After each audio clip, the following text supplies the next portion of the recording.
Junkies.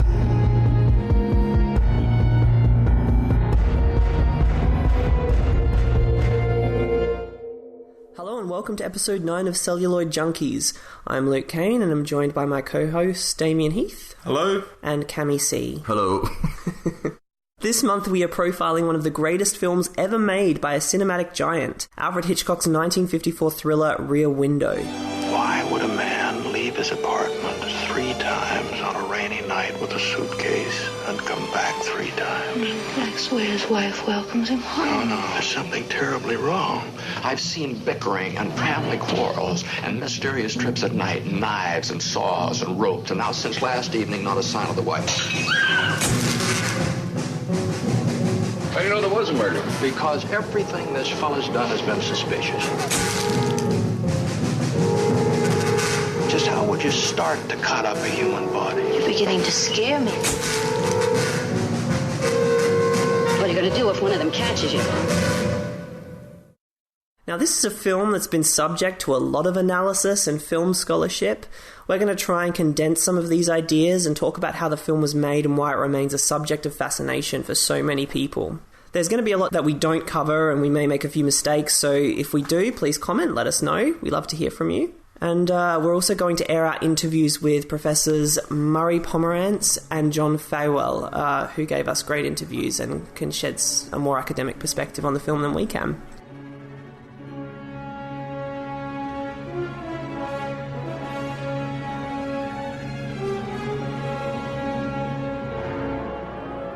London, 1910. Wife of renowned physician Hawley Crippen disappears. After a police interrogation, Crippen disguises his mistress as a boy and they board a ship bound for the United States.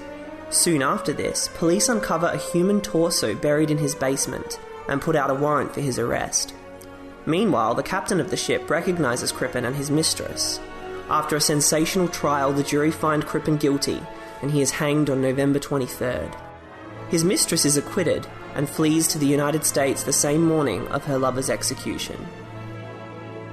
It was Hitchcock's fascination with this case that was in part responsible for the murder plot that drives Rear Window forward. But Rear Window is about more than a murder. As Hitchcock told Truffaut, it's a film that plays upon the purest expression of a fundamental cinema idea, known to many as the Kuleshov effect. Kuleshov demonstrated how an audience derives more meaning from the interaction of 2 sequential shots, or a montage, than from a single isolated shot. If, for example, we see a man looking, then cut to what he's looking at, then cut back to his reaction, the man's character, morality and judgment are all determined by that second shot. Does he smile when he sees a cute dog, or does he smile when he sees a woman dancing in her underwear? Our impressions of the man differ entirely depending upon what shot is sandwiched between the first and last, and Rear Window plays with this basic manipulation again and again. Based loosely on the 1942 Cornell Woolrich short story It Had to Be Murder, the film takes a subjective view of Jeff, a photojournalist confined to a wheelchair after he breaks his leg while on assignment. Stifled by his infirmity and Photoshop-perfect girlfriend, Jeff begins spying on his neighbours, partly to suppress his boredom and partly as a means of avoiding his own problems. Things take a dark turn when he begins to suspect that one of his neighbours has murdered his wife and disposed of her body. With the help of his girlfriend and no-nonsense rehabilitation nurse Stella, Jeff endeavours to solve the mystery and prove that his neighbour is guilty. Hitchcock worked with screenwriter John Michael Hayes to fill out the thin short story, and shooting took place on stage 17 of the Paramount lot, where an extravagant set was constructed to recreate the now famous courtyard vista, based on a real courtyard in Greenwich Village. The film is a masterstroke in narrative and visual construction. More than murder, it's a story about ambivalence, our addiction to screens, societal apathy, and the impasse that so often plagues male and female relationships. Or perhaps it is, as Truffaut believed, simply a film about cinema and its power. Critics gushed over the film, though some objected to its lead character's voyeurism and accused Hitchcock of moral turpitude. Truffaut denies this, believing that the film's morality is in its lucidity. It's in Jeff's considered, sensible attempts to right a perceived wrong. Hitchcock, on the other hand, felt it was just a gross hypocrisy, arguing that, if given a chance, the temptation to spy on others is simply too great for anyone to resist. Certainly his audience had no trouble watching. The film grossed over $36 million, and its reputation as a seminal cinematic masterpiece has only grown over time. In 1997, it was selected for preservation by the National Film Registry. 2 years later, the film went through a major restoration after it was discovered that the original negative was all but destroyed. It has inspired countless films, including a Chinese remake the year after it was released, an ill-conceived TV remake in 1998, and its very own vignette on The Simpsons. It scores a 100% approval rating on Rotten Tomatoes. Truffaut may have put it best in his original 1954 review of the film, when he summarised it by commenting, "The courtyard is the world, the reporter-photographer is the filmmaker, the binoculars stand for the camera and its lens, and Hitchcock? Well, he is the man we love to be hated by. With this in mind, let's set our binocular sights on Rear Window."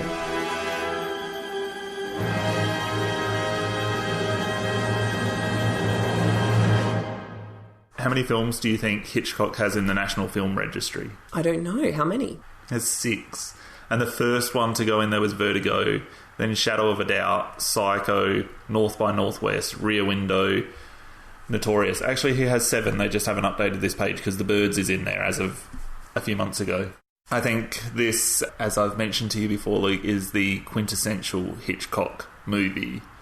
If I was to pick one movie to show someone who's never seen any of his movies, it would be this. I think it's really easily accessible and it's fun, but it also has a lot of the Hitchcock trademarks and it will show anybody who watches it what he's about. The other reason that I would pick this movie over so many of his other ones to introduce someone to Hitchcock is because I think this movie would make somebody want to watch the rest of Hitchcock's movies because it's so easy to watch. So I think if you showed someone Vertigo or Psycho or North by Northwest, you're going to have these more polarising opinions about those movies, whereas Rear Window, I haven't ever met anybody who said, I didn't like Rear Window. No, it's so entertaining. And it's such a perfect exercise in genre, and obviously he's considered like a genre filmmaker, and it's the most, like Vertigo and stuff are kind of outliers in terms of they tend to be more than the sum of its parts. Whereas Rear Window is the sum of its parts and says a little bit more about society, I guess, but it's just so succinct. So yeah, it is the quintessential Hitchcock film. Like if you went like this is what he's about, you'd go fuck yeah, I want to watch the rest of them. I think it best exploits his talents. The story is constructed so that what he does well, he can just soar in this film. It's a very controlled movie. Yeah. I mean, look, all Hitchcock films are very controlled, but this is very controlled. And there are very, very strict rules. And when the rules are broken, it's very noticeable. So particularly the subjectivity.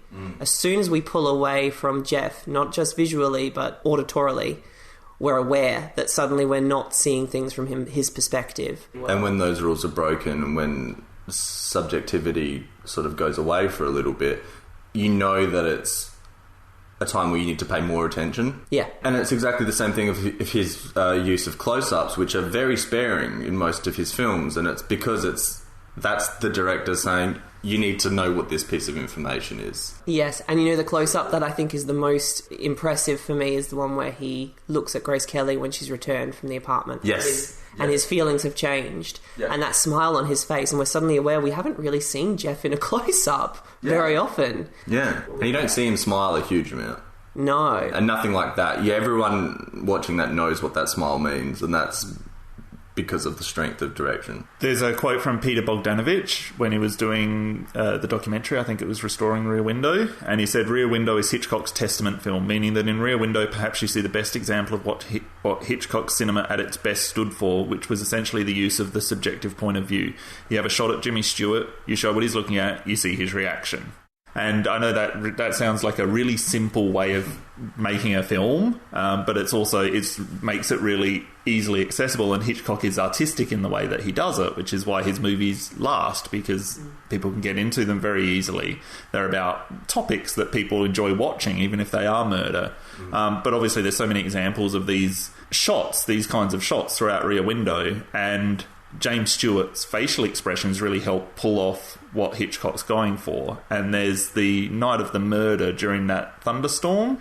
It's almost a really engaging montage of shots which show what he's looking at. He's in and out of sleep throughout this evening, and which shows what he's looking at and then shows his reaction to it, and I think that's one of the best sequences in the movie. Yeah, and it's intercut with those close-ups of the clock face, so we get all of these little kind of cues of where we're at and what time it's happening. He usually shoots on a 50mm lens, which is like the closest thing to the human eye, and that apartment is quite small in terms of what a set is, and a lot of weaker directors would use a wide angle to get a lot of that space, but he doesn't do that, and it makes the whole apartment feel like it's lived in, and you feel the sense of reality that you get from shooting on a lens like that is much it's just much greater, and it's weird when you see him moving around, you feel like you're moving with him a lot more because you know the space so well, and it's something that I always go on about in terms of being oriented as a viewer. Somebody a few years ago for an art gallery or some kind of exhibition created a replica of the Hitchcock set, a small replica, and the detail in it was amazing. I'll try to link to it in the show notes because I'd like to buy it. I'd like to see it because the actual set is incredible, really impressive, and apparently it cost $72,000 at the time, and they spent 2 months building it. Had 31 apartments in there, and ripped out the floor. Yeah, Jimmy Stewart's apartment is on street level. Yeah, and they ripped out the floor and build it down and stuff like that. During the time of filming, they were doing tours of the set, and they were having magazine spreads on this impressive set that was going to be featured in Rear Window. This period of his filmography is some of the most fertile filmmaking. Like, you've got Strangers on a Train, 51, I Confess, 53, which I haven't seen, Dial M for Murder, Rear Window, To Catch a Thief, Trouble with Harry, Man Who Knew Too Much, The Wrong Man, Vertigo, North by Northwest, and then you go into Psycho and the Birds and the first two films in the 60s. But, Jesus Christ, if I had 2 of those films on your resume, you'd be happy. Yeah, so from Strangers in a Train to Psycho is 10 years. Also in the 50s, he was working with Cary Grant and James Stewart for the majority of those movies. So he had those partnerships pretty well set at that point. Jimmy Stewart and Hitchcock had this relationship that was really interesting because they obviously knew each other very, very closely, but they didn't associate with each other outside of the film set. And Jimmy Stewart was the workman-like guy. He comes in, he knows what he needs to do, and he does it, and Hitchcock leaves him to do it, whereas Cary Grant was much more like, I need notes, I need all this kind of stuff, which it sounds like just a normal actor, but apparently Hitchcock didn't like. Yeah, I heard that too, that he thought Cary Grant was a bit of a kind of pansy, whereas James Stewart was far easier. James Stewart was in Rope, and then Rear Window, then The Man Who Knew Too Much and Vertigo, and Grace Kelly was in Dial M for Murder and Rear Window, and then the next year she was in To Catch a Thief. And he loved Grace Kelly, and I think he was kind of devastated when she flitted off to Monaco. How many films did she make? 18 or something? She did a fair share, yeah. In 6 years. Then retired. Never acted again. No, well, she became a princess. That's pretty amazing. Such a short career. I think she was 26 when she retired, so it means she was 24, 23 or 24 when she made Rear Window. Christ. Grace Kelly thought that Jimmy Stewart was one of the most masculine men she'd ever acted with. There's a lot of controversy. There's some bullshit thing in IMDb trivia. It's apparently Grace Kelly was just a little bit too beautiful. Well, she was notorious for having flings with her co-stars. Yeah. Hitchcock actually told Truffaut that this was one of the most creatively fertile periods of his life. He'd lost a significant amount of weight, and as he put it, his batteries were fully charged. Apparently 150 pounds. Jesus. Yeah. And I thought that's a little bit hard to believe. 150 pounds would be 60 to 70 kilos, somewhere around there. I'm in love with you. I don't care what you do for a living. I'd just like to be part of it somehow. It's deflating to find out the only way I can be part of it is to take out a subscription to your magazine. I guess I'm not the girl I thought I was. No, there's nothing wrong with you, Lisa. You've got this town in the palm of your hand. Not quite, it seems. Let's talk a little bit about Jeff, because much has been made of Jeff, and it's one of these kind of continued mysteries about exactly what is going on with him, particularly with regards to Lisa. People often, obviously we've got, Hitchcock makes a lot of Lisa's beauty in this. There's that amazing entrance into the film where she looks so ethereal and absolutely stunning. It's considered, I think, one of the most beautiful shots ever committed to film. Yeah. And Jeff has no interest. And this just seems unconscionable to a lot of people who've come to this film, and they've all tried to find reasons. So there's these theories about that maybe it's arrested sexual development, or that he's gay, or that... And there are some interesting comments made. Like, Stella says, that's abnormal. And, there's things where Lisa will say, he's like, I don't... what's going on with me? And she goes, it's something like it's too dark for me to think about. There are just these tiny little suggestive things in the script that they seem to be implying that Jeff is somehow sexually strange. Well, I think sexual repression is a common theme within Hitchcock's films, and it's something that is obviously a personal thing with him.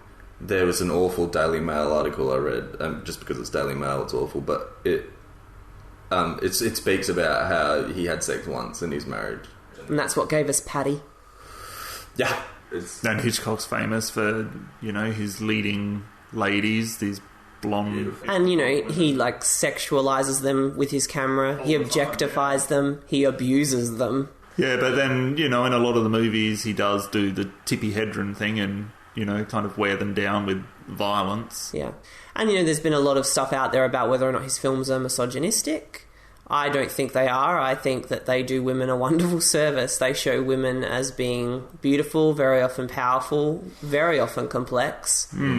This movie, especially, that last shot of Lisa reading the Himalayas book and then switching over to Harper's Bazaar, I think that's really a kind of comment on misogyny, and there's this expectation that she will change to suit the man that she wants to be with, and she does a little bit, but then you can see that she's still herself. Yeah, it's empowering. Yeah, it is empowering. But the other side of that is the people that would say, well, of course she isn't smart enough to read the book and she would read the Harper's Bazaar. The funny thing is that there is that kind of change with Lisa, but Jeff probably takes a bigger journey through the movie because his entire ideology about relationships changes by the end of the movie. So he's changed more. He's going to keep his job. He's going to go back to all these dangerous places and start taking photos, and she's going to go with him. But she is as strong at the start of the movie as she is at the end of the movie, I think. Yeah, she changes her clothes and, I suppose, her reading material, but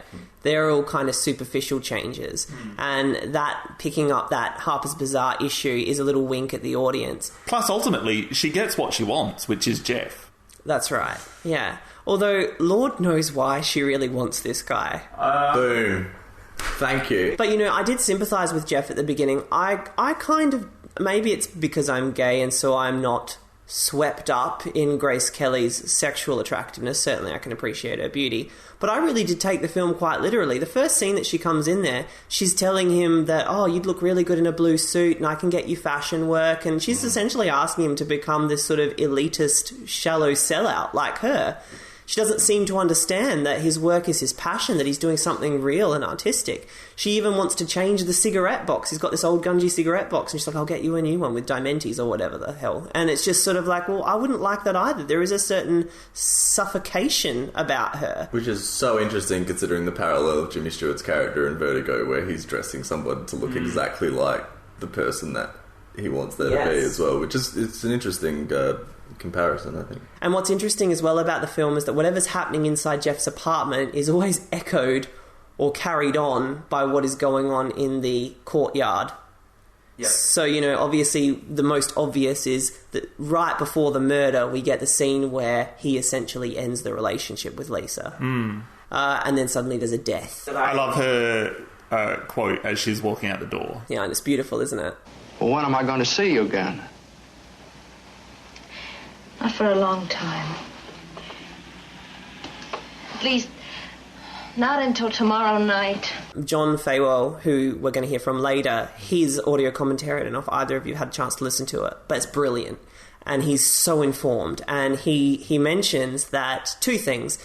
There's a huge misconception that at the start, when we get that amazing shot that tells us everything we need to know about James Stewart visually, that he's got a broken leg, that he works in photography, that he's dabbled in fashion, all that sort of stuff. Everyone thinks that photo's Grace Kelly. It's not. Oh. And I didn't think it was, and I kept reading it was, and he goes, that is not Grace Kelly, by the way. And if anyone knows, this guy would know. This is the one on the wall near the car crash. We see the original negative of the photograph, and then we see it on the magazine cover. Right. And a lot of people believe that's Lisa. It doesn't look like Lisa. It's not Grace Kelly. And I thought that. And yeah, sure enough, it's not. Because she's not a model. She's a buyer or something like that. How is she not a model? The other interesting thing about that he mentions is that the nightgown that Lisa wears during her very, very judged sleepover is the exact same nightgown that Thorwald's wife is wearing.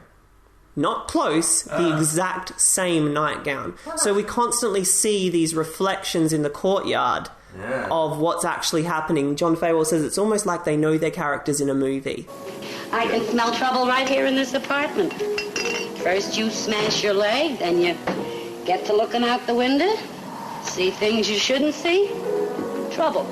I like Stella in this movie. She's great. But I really like the way that Jeff seems to have this lack of regard for women, and that changes over time. But one of my favourite representations of this is when Stella's talking to him and he's grunting, and she says, "Oh, you're just grunting at me." And she goes to leave. And he calls her name, and she kind of turns around and looks, and he says, "Can you just grab me my binoculars?" And I really love that scene because it looks like he's going to say something else to her and, allay her fears about just being grunted at, but no. I read as well about that moment in the film that I think John Fawell said this, that up until then, Jeff has represented the audience because he's just using his eyes. But then when he starts to get out the binoculars and the lens, he becomes a director because he's got the apparatus. So there's sort of a shift, because obviously the film plays with the idea of we are watching someone watching. Whereas we're watching a screen of somebody watching through a screen. Yeah. So there's this strange kind of, follow through, like there's almost a postmodernist type sensibility to the film.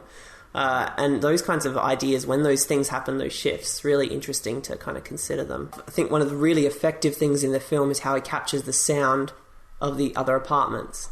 Because you hear the tiniest, minutest little sounds, but you don't ever really get any dialogue. It's, and it sounds really authentically like you're just hearing what Jeff might hear from that distance.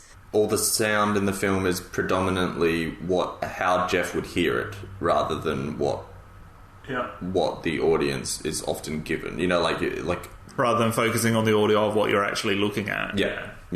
So that's sound is something that doesn't get spoken about enough in terms of this film. Like, it's very, very subtle and very well done. And there's no score there's no sound you hear that isn't sort of native to the story that's unfolding. So when you hear music, it's because someone's playing on a recorder somewhere and it's at a distance. Diegetic sound means the sound is only in the world of the thing. It's all natural.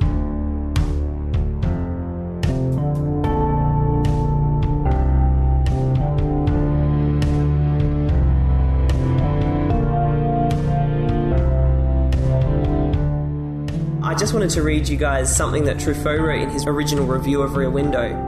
He wrote that it's a film about indiscretion, about intimacy violated at its most wretched moments, a film about the impossibility of happiness, about dirty linen that gets washed out in the courtyard, a film about moral solitude, an extraordinary symphony of daily life and ruined dreams. And what's interesting is that he wrote that review after seeing it in 1954, and then when he came to write his famous book on Hitchcock, he had totally changed his mind about the film and was candid about that and said, I don't see it at all now as a cruel and pessimistic film. I actually see it as a very optimistic, almost cheerful thriller.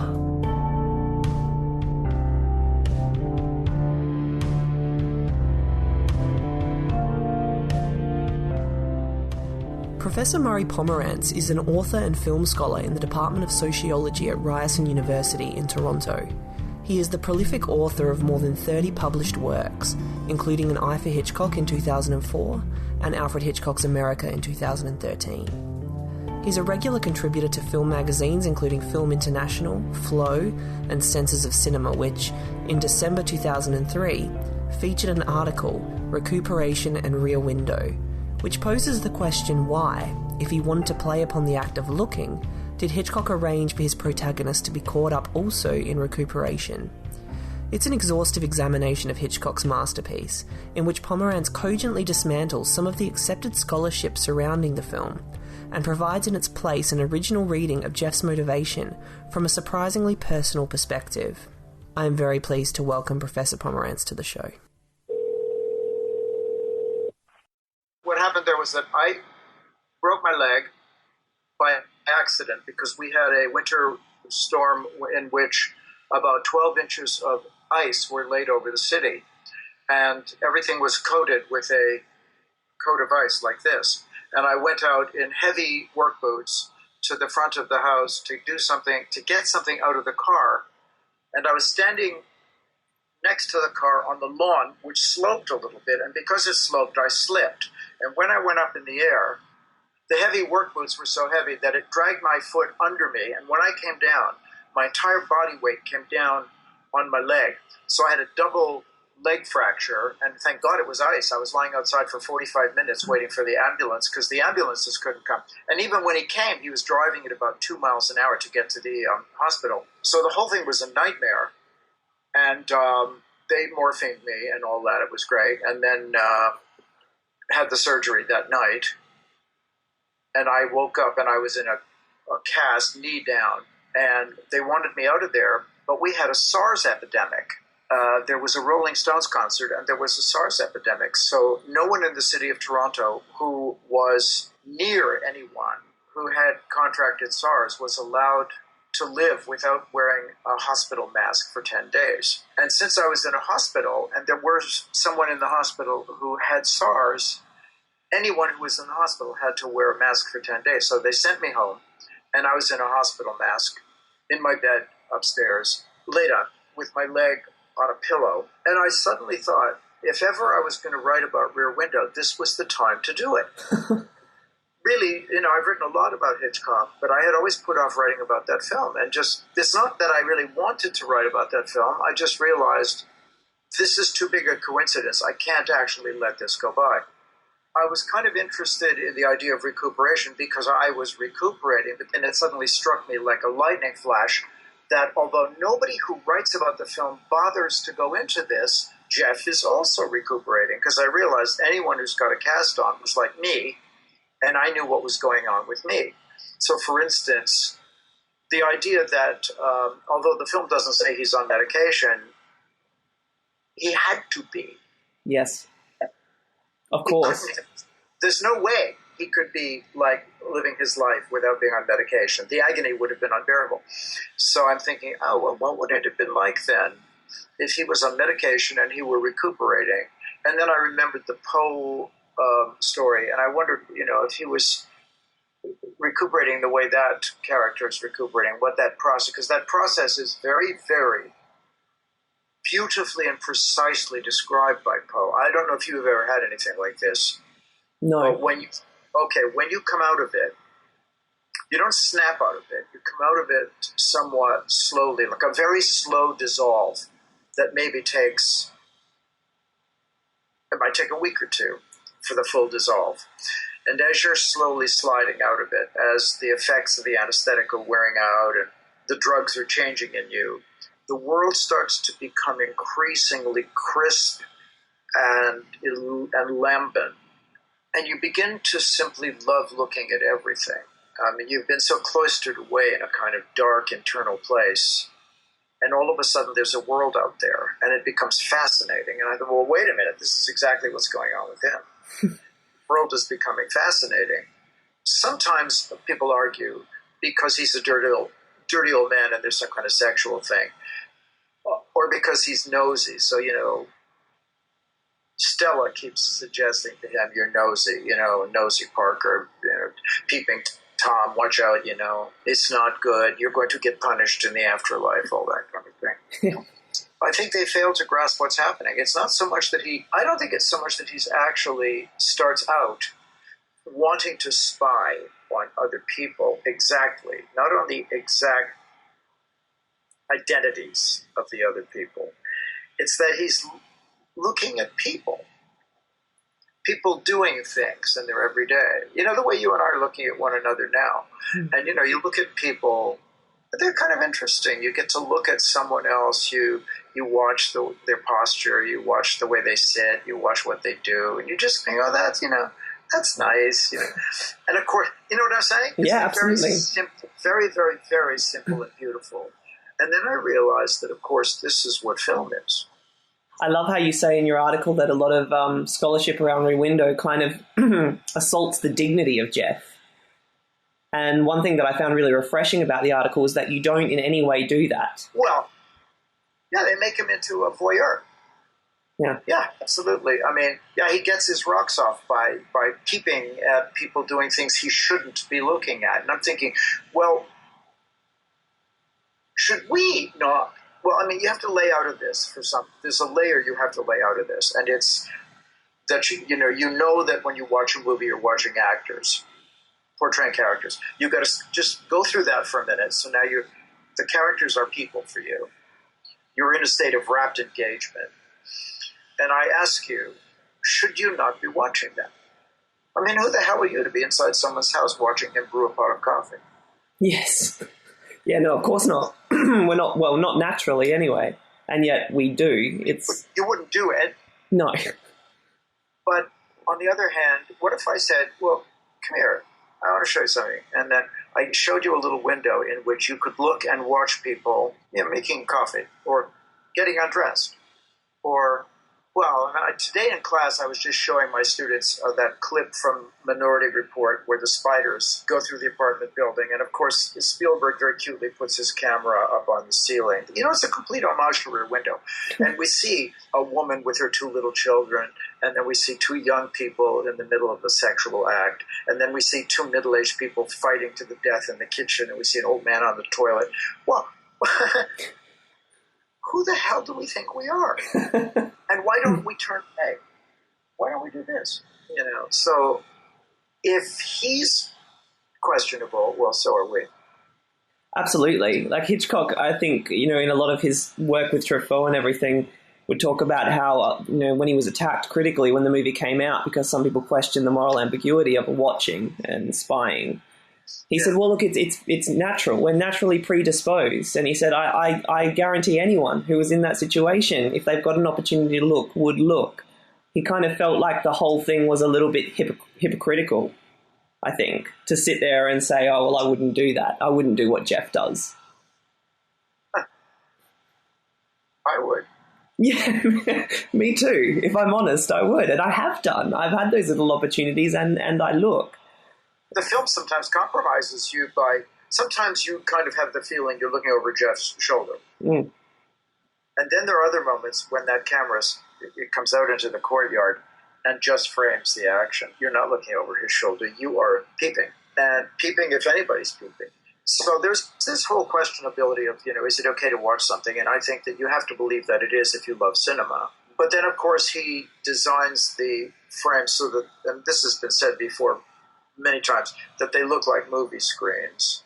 So It's like he's watching multiple films. I always think of an airplane where you stand in the aisle and you can see 50 films at once. So there's that. What's interesting is that some of the frames are actually designed like CinemaScope frames, Thorwalds.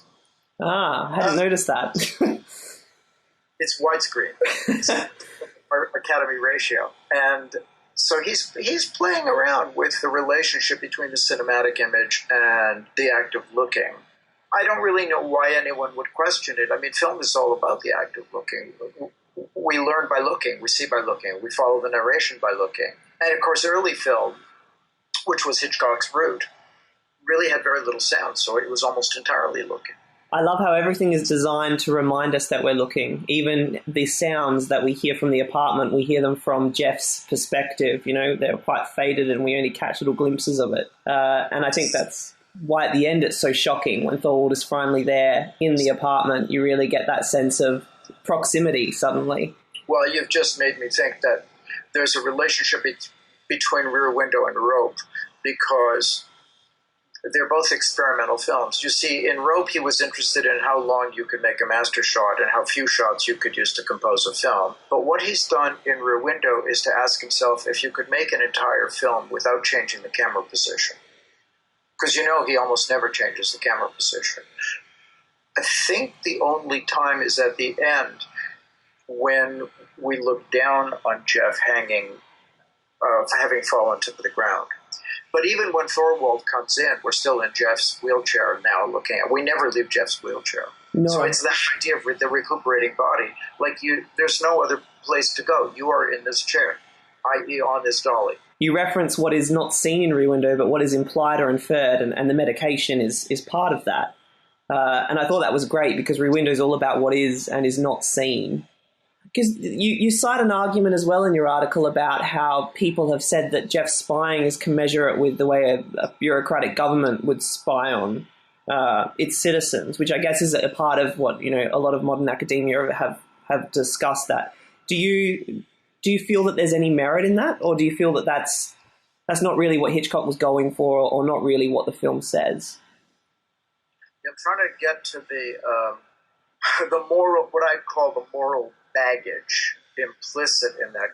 Well, not so much in your question, but in that floating question that you're picking up. Jeff as surveiller, as it were. And the best discussion of that would be rooted in understanding something about surveillance. And in my book, An Eye for Hitchcock, in the chapter on Vertigo, I actually talk a great deal about it. So, I mean, it feels like a great deal. It's probably one sentence. In the novel, it's explicit, but the element of the novel is removed from the movie. And so one has to find the link to bring it back into the discussion. So what I'm going to do is skip Vertigo and just go to the novel because it's the point you're getting at. So there are those who are keeping watch over the tomb after the crucifixion. Essentially, it's an old, I suspect, an old customary activity. It has to do with tomb robbers and wanting to protect the corpse and make sure that the body one feels as a holy body is left to some sacredness. So one is keeping watch over the tomb, survol, to watch over. And that's the origin of the word to surveil. To surveil is to watch over, but that's the origin of it. It's a sacred, holy act. We flipped it around. So yes, this film's all about surveillance, but in the central meaning of the word. It's all about watching others in order to allow them to be whole and full. How would you feel if you thought no one was ever going to actually look at you? They would only talk to you. For instance, we cut off the picture right now. We just talk to one another. I don't look at you. I don't evaluate anything I see when I look. I don't look at your light switch, your blue shirt, the photographs, the books. I don't look at any of that. I just hear your voice. In fact, not even that. I just read the words on a screen, one after the other, as you type them out. It's all very coded and informational. But there's no use of the eye. There's no penetration of your sacred optical space. And you never get to look at anyone either. So, for instance, every time you want to have sex with someone, it has to be completely in the dark, and there can be no use of the eye whatsoever. That would be horrible. It would essentially become impersonal. It would be inhumane in a way. That's right. It would be inhumane. Yeah. So here we have somebody who wants to see he wants to see other people. Now, it's something I've written recently, but it's not published yet. I talk a lot about the curtailed nature of the vision. This is true in all cinema and in life. I mean, you never get to take someone and watch them all the time, everywhere they go, everything they do, and never stop watching them. You only watch pieces. And you tell yourself that you're watching significant pieces, and you put them together into what feels to you like a kind of coherent vision of some other person. And of course, in film, it's all really attenuated because you only get about an hour and a half altogether, and you're only, looking at little bits of. So in this film, he really throws that up your nose because he gives you only these tiny fragments of dramatic moments in these other apartments, and Jeff is trying to calculate what's really going on here. The Thorwald one is the explicit one, where he actually says, effectively, I think something's going on there. I think I'm getting little bits of evidence of it. I want to figure out what's really happening. And Stella and Lisa both say, oh, you're crazy, stop it. She just stop it. And then after a while, Lisa leans over and says, oh, that's odd. So now she's getting caught up in it. And then Stella gets caught up in it. She picks up the binoculars. So it's all about getting people involved in the mystery. But it only seems like a mystery because you see a tiny little fragment of action and you think something came before it and something's going to come after it that's been cut off by the frame. But then you could look and see that every single one of those apartments is working that way. So it's like a puzzle in a way. And he's like a sociologist, in short, a kind of observer of human behavior who's trying to put together what he sees on the basis of what he already knows about people. Her comment about, a woman would never leave an apartment without her wedding ring, that's a very telling comment.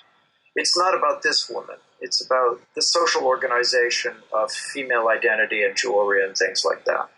Yeah, that's true. I hadn't thought of it that way. And that, of course, leads to the incredible moment where she's showing him the wedding ring through the screen, that she's got that piece of evidence, which has this sort of double meaning that Truffaut picked up on. It's such a horrible moment. It's... and when Thorwald sees it, I think it's really chilling. I think it also raises another question about film going, which is, to me, a really, really intriguing question. And it has to do with our desire to be near the characters, touch their world, inhabit their world. The erotic allure of the visual image and the way it draws us. Because, of course, Hitchcock was... he was just absolutely committed to an image that was seductive and alluring and wonderful. So the amount of time to design the apartment complex and the colors and the look and all that. So that bit really draws us in. We really want to be close to these characters. Or we want to push them away. We want to have a physical contact. With Thorwald, we'd like to push him further away, perhaps even off the roof. But... And with the others, like Miss Torso, she's kind of funny, it might be fun to go and watch her dance up close. Yeah, absolutely. And Miss Lonely Hearts is very sympathetic. My heart always breaks for her a little bit when I watch Rear Window. Oh, yeah, absolutely. You'll be okay. Don't worry. Right? Absolutely. Do you find Thorwald to be in any way a sympathetic character? Well, maybe only at the very beginning when the wife is hounding him. Mm-hmm. And only marginally. He's a little bit unexpressive. That's true, because we only ever really see him from such a distance. So we don't get all those nuances of the face throughout the film till the end. And even then he's in darkness. One of the things for me about Hitchcock's genius is his ability to skewer his audience. And put you in a position that if you were to look at it objectively, you would be revolted at yourself for being in this position. So it's kind of like, he implicates you. Never more so than in Rear Window. I think I could show you that he does it differently in different films, but Rear Window has his little tricks. So one of them is this. When Thorwald goes into the apartment, because of the lighting and the flash, what we really notice about him is his eyeglasses. You agree? Absolutely. It's a giant, lumbering, shadowy voice. Raymond Burr had a radio voice. He was a trained vocal guy. Part of how he got the job. I mean, that voice is just chilling. What do you want from me? But I can't even, it's really painful. But you see the glasses, and the flash pops against the glasses, and you see that, I think at one point he takes them off, They're thick lenses, and just for a tiny minute, you say, oh, the poor guy can't see very well. It's not just that Jeff is blinding him. It's that, the poor guy never could see very well.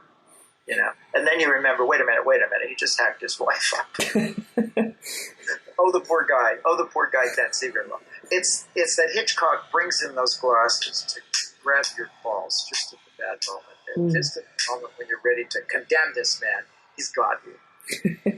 Indeed, I think that they brought Burr into the soundstage to try on various pairs of glasses to make sure they got it right. That glasses were very important. I loved in your article, Recuperation in Rear Window, how you talk about in that end scene how the two men are kind of exposed to each other, see each other as they are, and that they've both either metaphorically or literally decapitated their blondes, their respective blondes. Did I imply that Jeff had decapitated Lisa?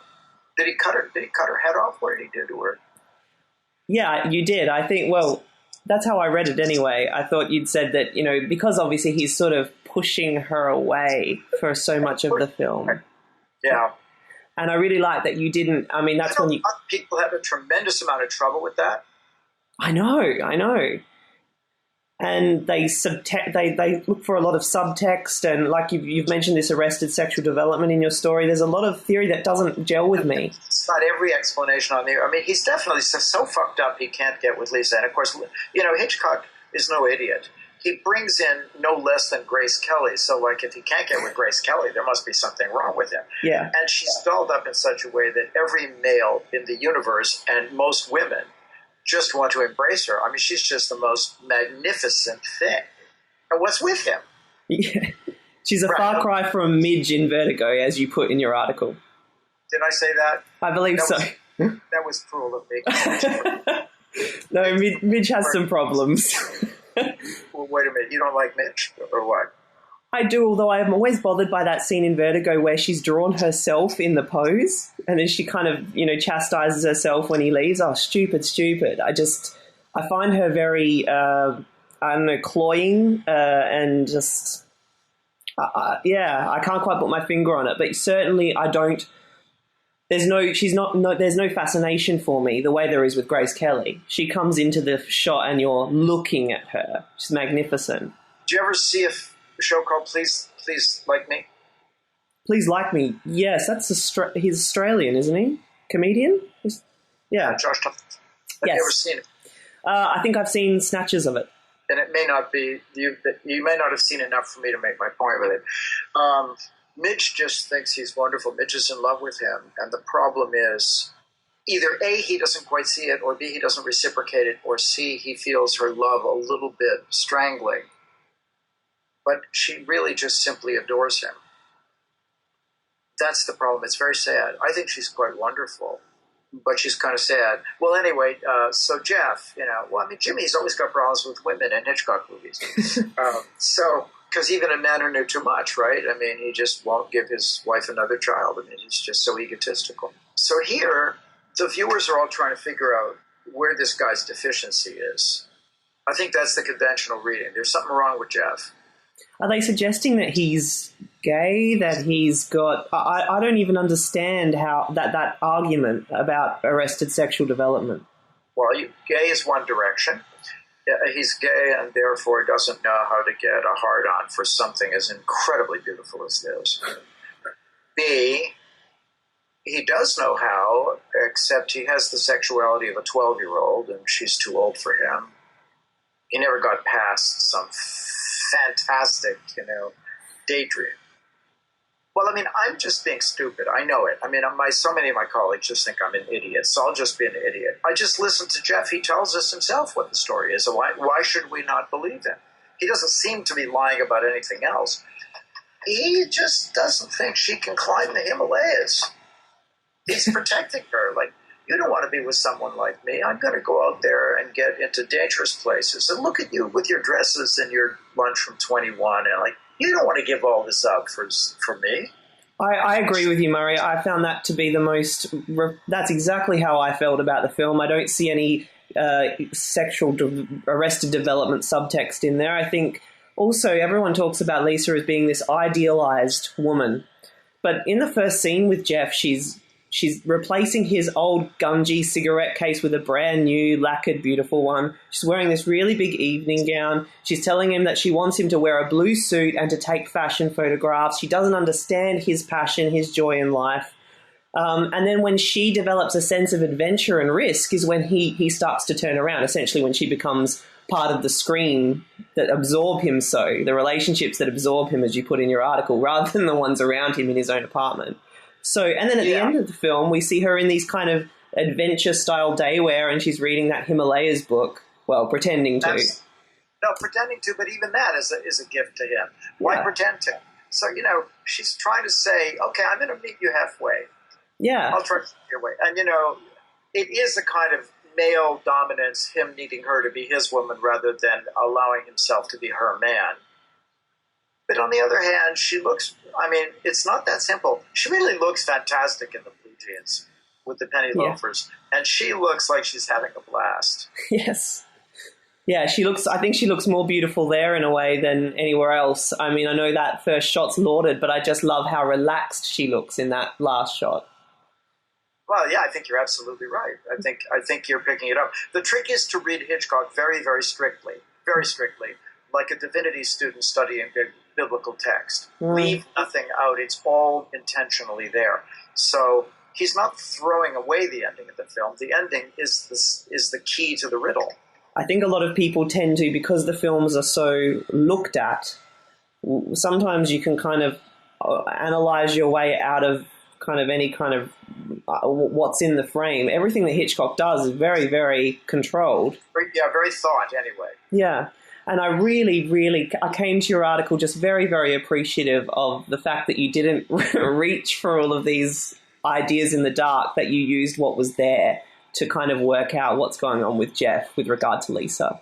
That's really sweet of you to say, because I see that's philosophically very important to me, that one doesn't, you don't bring a toolkit from the dark and then start forcing the tools onto the film. You start with the film and then make whatever tools you need. I mean, he did make the film first, so like, what's in the film?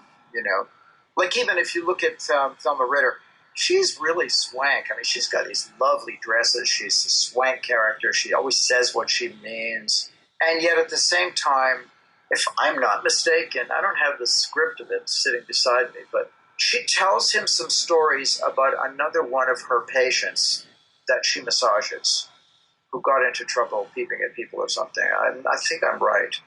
Yeah, she does tell a story about something happening back home where someone had done that, or that she can, it's when she's giving that speech about she can sense trouble coming. Yeah, so she's a bit of a gossip. But she's a great character. I love her in that film. Sure you do. But she is a bit of a gossip, giving him a lecture not to be a peeping Tom. Look, he makes his money as a photographer, for fuck's sake. I mean, this guy looks at the world and frames it into pictures. He makes great pictures. Well, so what is the big sin for him in looking at people? Do you think if Jeff had been under house arrest, or if he'd been cooped up writing a novel, that he would have still looked out that window? That's a really smart question. Hitchcock's genius is that we need to see all of this from a man in a wheelchair. It's not just a man in an apartment looking out his window. It's a disabled man, temporarily disabled man, who's quite used to actually being physically vital. You know, you saw all that at the beginning. You mean his whole backstory in that one shot?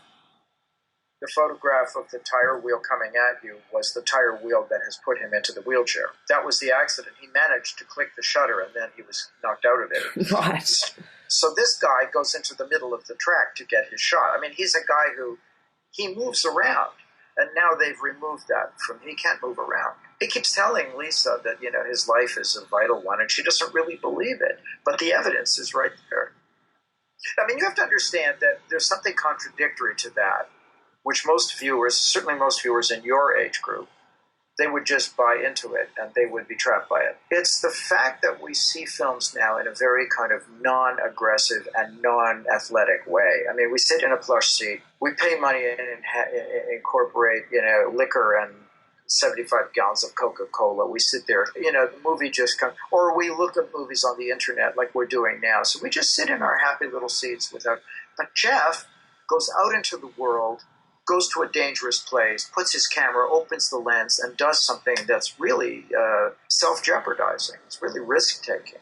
Yeah, and I suppose that's why, well, being unable to move about himself, he's drawn to watch at least others move. It's sort of... Try to imagine if you had broken your leg, what it would be like for you to watch that woman dance. What Hitchcock is doing is he's throwing out a kind of doggy bone to you. She sticks her ass in your face in a way that the only other time you've seen it was Tinkerbell and Peter Pan. She's trying to pull open the dresser drawer and look in the dresser drawer to see where Peter's shadow is. Her ass is sticking in the face. So it's essentially Georgina Darcy was sort of just doing that with short jeans and the T-shirt, and she's practicing to this really jazzy dance routine. And the legs are going way up in the air, and she's twisting around. And he's looking at this. You can see he's dumbfounded by it. But he's also incapacitated. So it's wonderful to see this kind of frozen quality. And then he's watching her. You know, it's very interesting. Or, you know, the kids next door, you know, the newlyweds, they're pretty funny. I think the film seems to take this really dim view of marriage. Oh, really? Well, yeah, I mean, obviously we have Jeff's reluctance to get married, but then we also have Thorwald and his wife and where that goes, her nagging him. Then we have the newlyweds come in and he's so tired of having sex with her and he hates having, she's always calling his name and he has to go over there. I don't know if there's any other ones, but it just seems to be like a recurring idea, this idea that once it's written in black and white, that things go pear-shaped. I could be wrong, though. That might just be somehow the film personally struck me. I think it's a fish hook in the water. I just don't know if it's the right one. I think he put the bait there. I always think with the newlyweds that it's not that he doesn't want to have sex with the wife. It's a little tiny mini essay on young male and young female sexual hunger and capacity. It's that when he finishes, he's kind of out of it for a long while, where she's ready to bounce right back. Yeah. So she's, as it were, insatiably hungry, and he didn't realize that was going to happen. Like, he thinks he's a He-Man, but, he'll never keep her happy. Yep. Murray, I'm really conscious of the fact that I've almost taken an hour of your time, so I'll just ask a couple of final questions if you don't mind. I wanted to know what your favourite Hitchcock film is, or if you kind of are averse to giving that. Oh, no. I mean, my personal favorite Hitchcock film is The Man Who Knew Too Much, which is the one I've just published a BFI Classics book about. Right. Is that the James Stewart version or the one before That's that? right. James Stewart version. Yeah. That is great. And that's just, it's personal, so it just has to do with my life circumstances and when I saw it. And I wouldn't say it's the greatest Hitchcock film. It's just my favorite.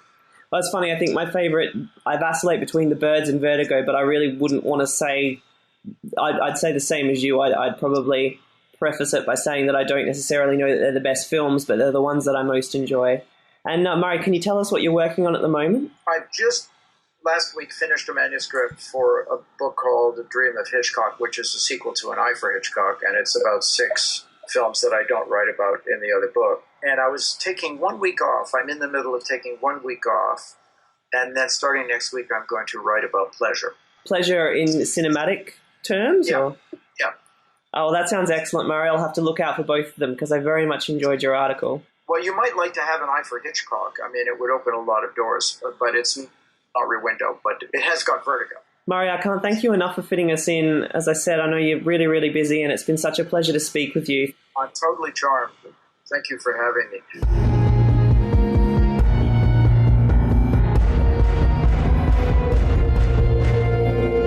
Flanders is leaving the house. I want you to sneak in there and bring me back some evidence. And something sweet for later. Bart, I'm here for you, but I'm not going to break into somebody's house. All right, you're right. Let's just forget about that. Here, let me read to you from my play. Kippers for breakfast, Aunt Helga. Is it St. Swithin's Day already? 'Tis, replied Aunt Helga. I'm going. It's funny you mentioned during the introduction about the Simpsons episode, which I'm sure we've all seen many times. That sinister-looking kid is looking at me again. So that was 1994. It was called Bart of Darkness. I can't remember what season, 5 or 6 or something. I want to say 5. It's such a fantastic homage to Rear Window. It's so great. So good.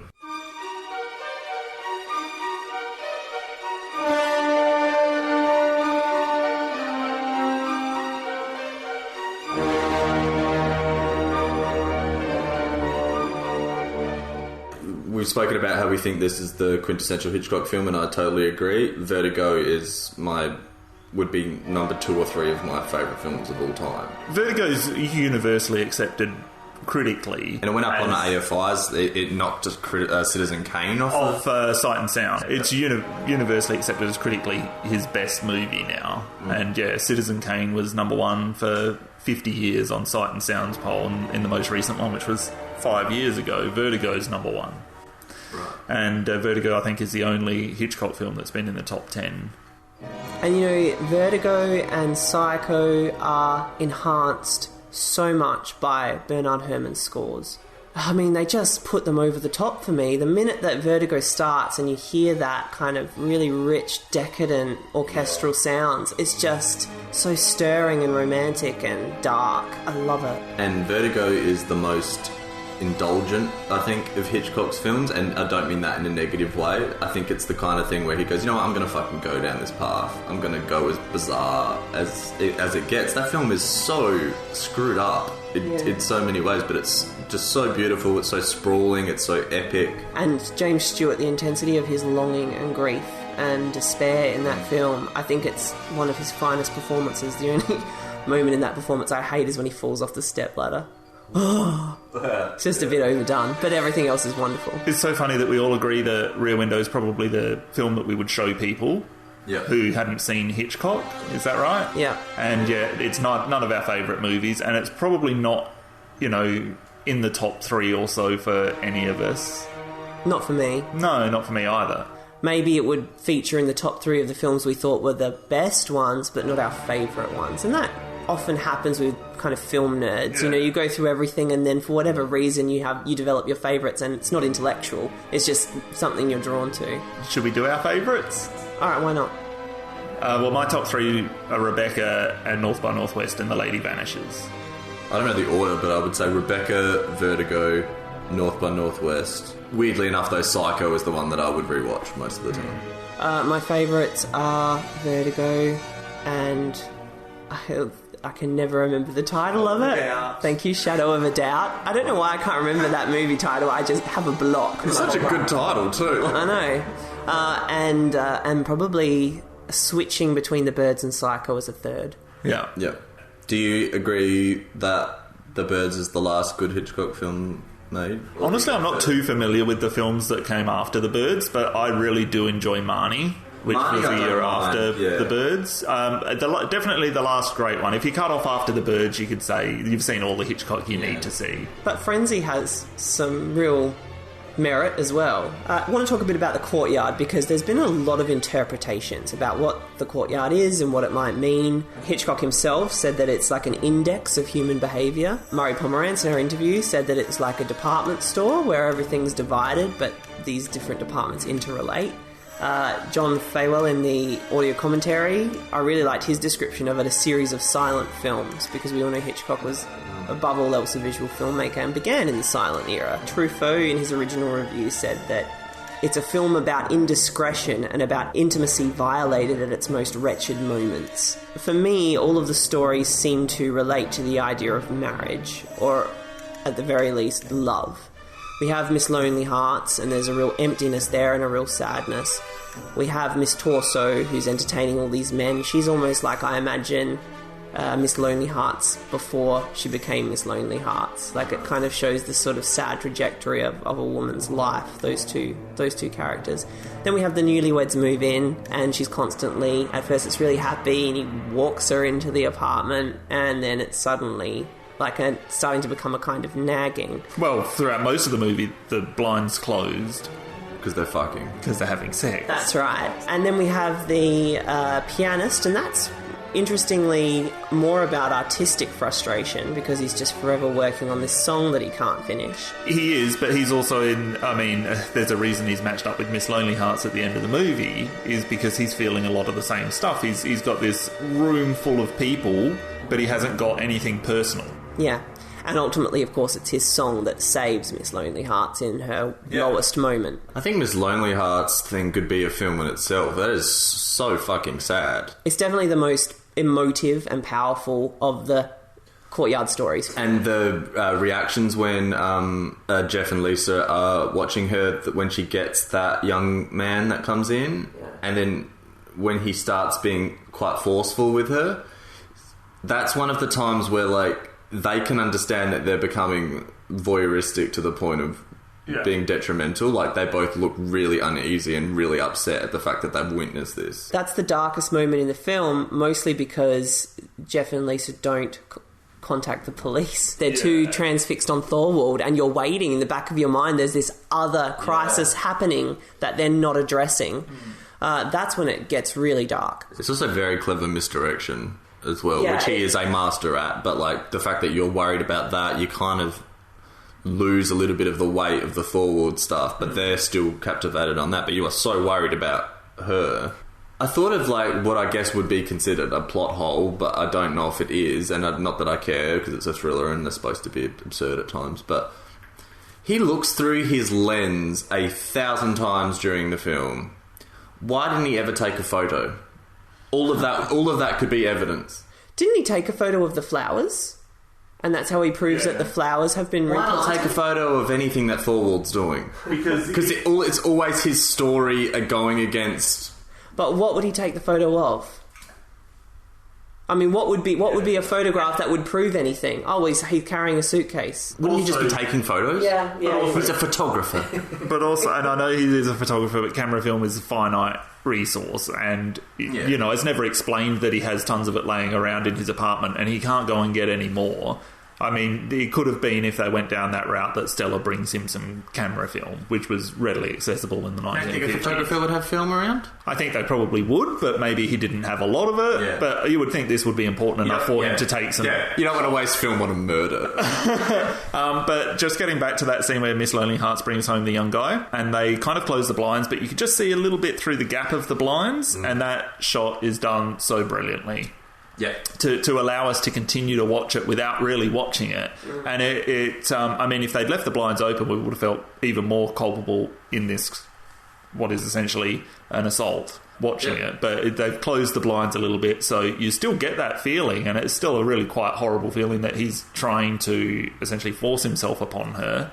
But you're not seeing it as graphically as you would. And it amplifies the idea that they shouldn't be watching this. Yeah. And because your vision is obscured of that moment, it makes it more terrifying. Because, you know, it basically comes back to that basic tenet of cinema, which is used so effectively at the beginning of Jaws. It's what you don't see. What your imagination has to kind of insert is where real terror comes. Because we don't know exactly how bad that assault is getting. Don't you think that the film plays with kind of dark fantasies that we all have as people? I mean, have you guys ever just been walking down the street? I don't like where this is going.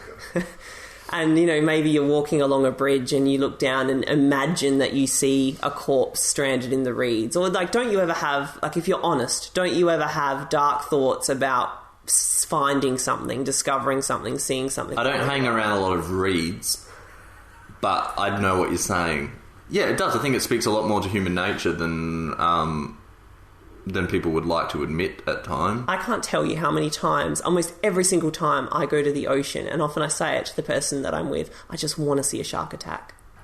Yeah, this is why I don't go to the ocean with Luke anymore. I don't have to really imagine that I have this third floor apartment. I can see right into people's houses. It's so strange. And it's fantastic, but I do. I mean, if they leave their window open, I'll look right in. Just because I know you can't see, I will just explain that Damien lives on the second story of an apartment, and he has this extraordinary view of so many homes across the street. It's like this long, giant vista of different places, and we do see people come and go, and Damien's quite voyeuristic, I think it's fair to say. He often sits out there. I use the balcony a lot. Creepily watches people. Damien is what I think the police call a predator. If anyone out there, like, listening to this wants to kind of see where we record these podcasts, I can almost do maybe I'll do like an Instagram story. We are on Instagram now. I could do a story of just not you, like. I thought you were about to invite them to my apartment, Cameron. Yeah. All are welcome. Oh yeah, of course you are welcome. If you listen to us, yeah, you're welcome.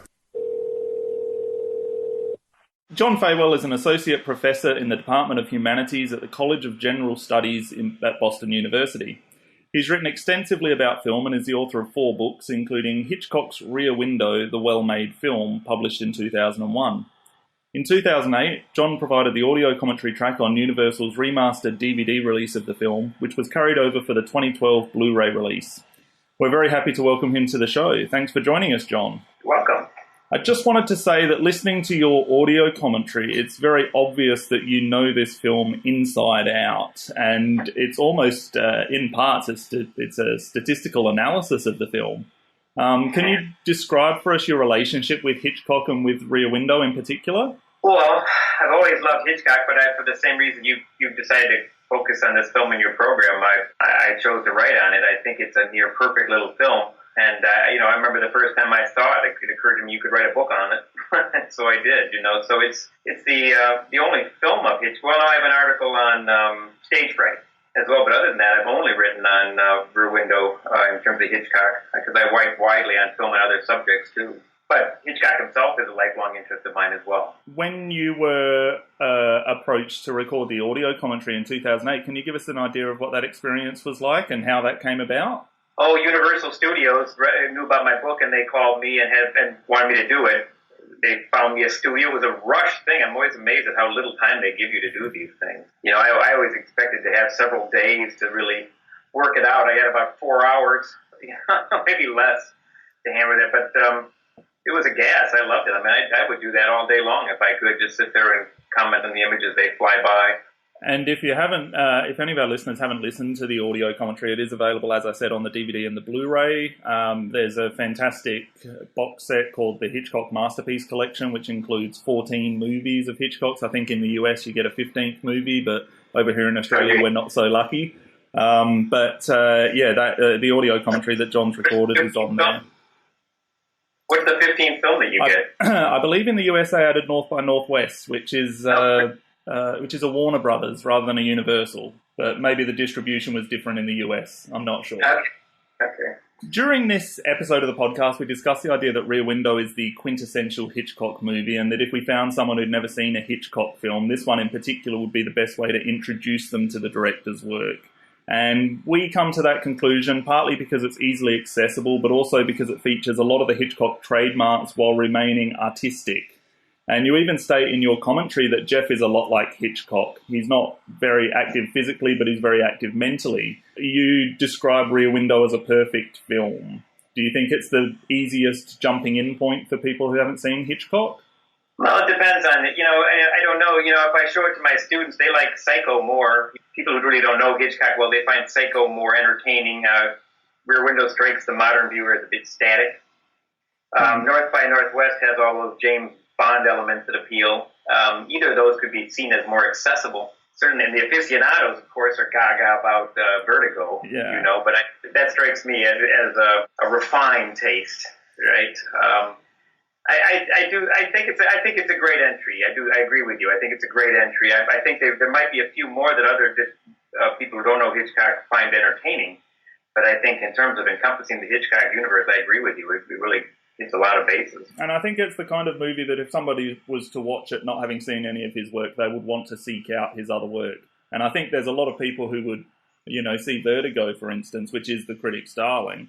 And they would find that a little bit harder to digest, and they might say, I might not go and see another movie by Hitchcock. It's a strange film for someone who doesn't know, out of context. It's languorous, and it doesn't have that nice sense of humor that Window has. And that, I think that the screenwriter on Rear Window, John Michael Hayes or Jeffrey Michael Hayes? I always get that confused, but I think he adds a nice buoyancy to Hitchcock's script that you don't get in a lot of his other films. To Catch a Thief did he too, and Man Who Knew Too Much, I think, are those his too. He worked well with Hitchcock. Really very interesting. You draw parallels between Jeff's window on a movie screen and between Jeff watching out the window and the audience watching a movie, and this will come up later as well, but Hitchcock makes a point of emphasizing the ethics of this kind of visual eavesdropping throughout the movie, and it seems like maybe Hitchcock enjoyed questioning his audience in this way.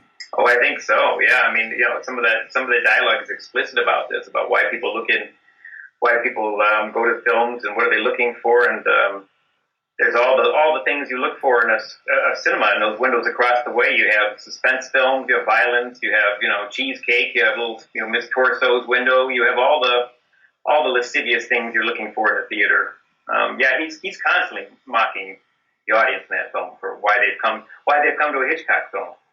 What's behind their desire to see films that deal with sex and violence like this?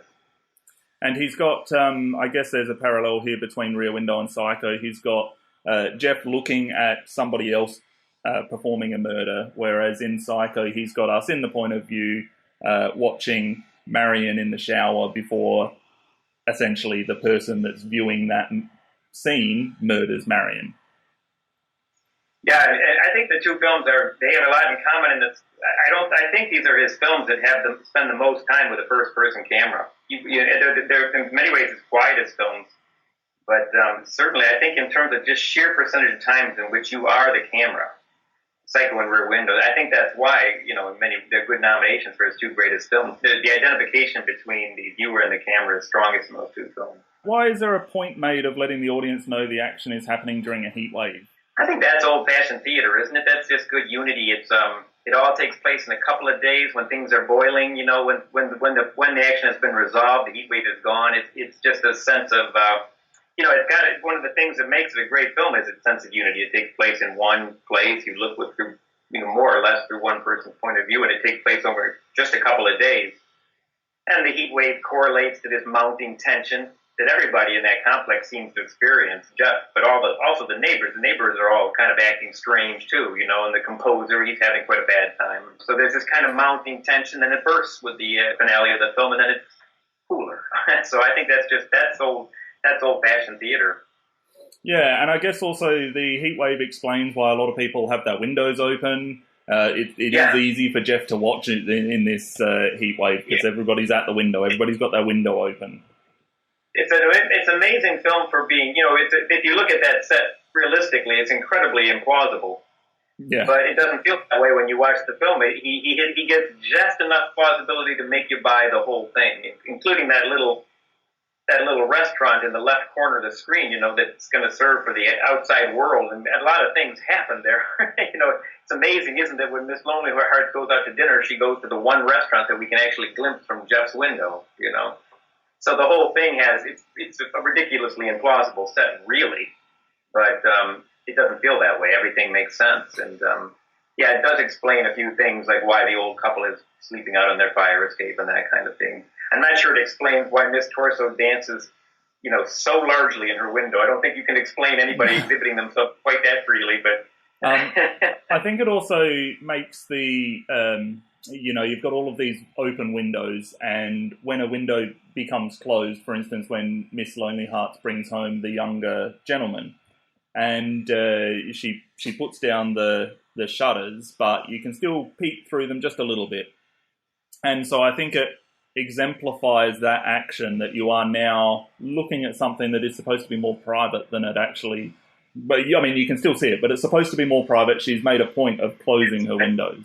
Yeah, I think he's very savvy about how much he lets you see here and there, and it's enough to make it plausible. And there's a lot to see if you look really closely. It may take several viewings to see little things like that when Lars Thorwald lies down, there's a little bottle of some kind of stuff that was used to do God knows what to his wife's corpse in the bathtub, and those kind of... There's a lot of little things left for you to just squint and peek around and find for yourself, But you're right, he blocks you here and there to give to heighten the sense of voyeurism and to heighten the reality of what it would be like to peek in on your neighbors and so forth. For a film that's obviously a studio film, one of the things I talk about in my book is it really conveys the feeling of neighborhood, the feeling of the way people look at each other in neighborhoods, and the way people are perceived through their windows, and the way we feel when we peek through windows. It's amazing. It's got a lot of verisimilitude for a film that's so obviously fabricated in a studio. You say every time you go back to it, you notice new things. How many times have you seen Rear Window? Oh, I have no idea anymore. And I show scenes all the time to my students, and I speak to people and show scenes, so I don't, too many. Too many. There's a misconception that the photograph of the woman in the fashion magazine at the beginning is Lisa, and I kept reading that it was, and was glad to hear you clarify this in your commentary. It doesn't stop people from making that mistake over and over again. I've seen it written in articles. I've seen it, at conferences. It's hilarious.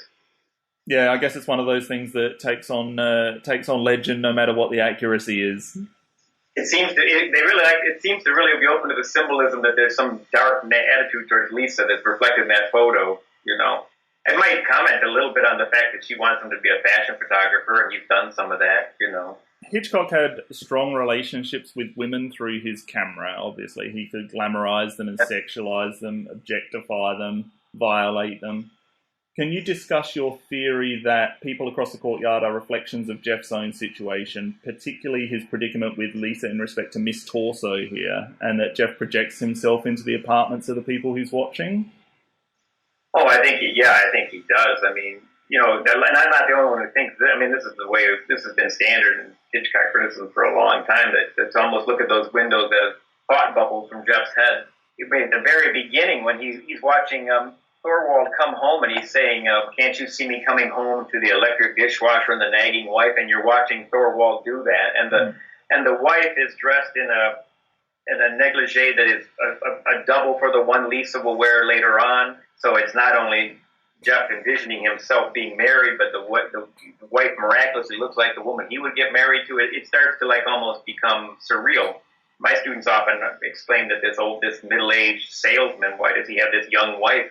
What kind of invalid is this young wife? I mean, she looks a lot like Lisa.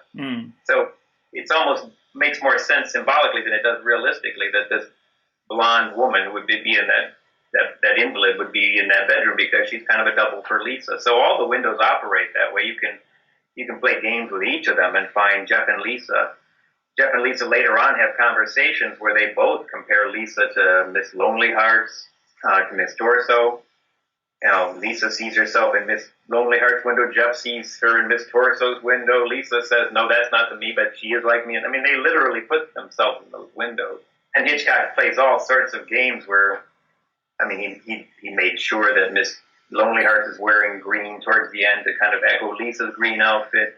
A lot of the jewelry the women wear are Lisa's. The handbags are almost all red leather handbags. He gets into minute detail. So he wants Jeff and Lisa just to be splayed all over that. And that works psychologically, like they're representations of Jeff and Lisa's situation, but it's also, that's good old-fashioned theater too, unity. You know, everything that comes into the compass of this film ties into the story, expresses, you know, that's one of the things that makes this a great film, is it's so knotted beautifully at the center in Jeff and Lisa's apartment, but all these trajectories come out of that apartment too. I think one of my favourite ones, and I hadn't noticed it, I hadn't, I guess, consciously noticed it before, is that there's the scene where Miss Lonely Hearts is entertaining her imaginary gentleman, and so she's setting the table, and she's then, she's sitting down, she's having a glass of wine, and in the background Lisa's doing exactly the same, but Jeff chooses to toast Miss Lonely Hearts across the way.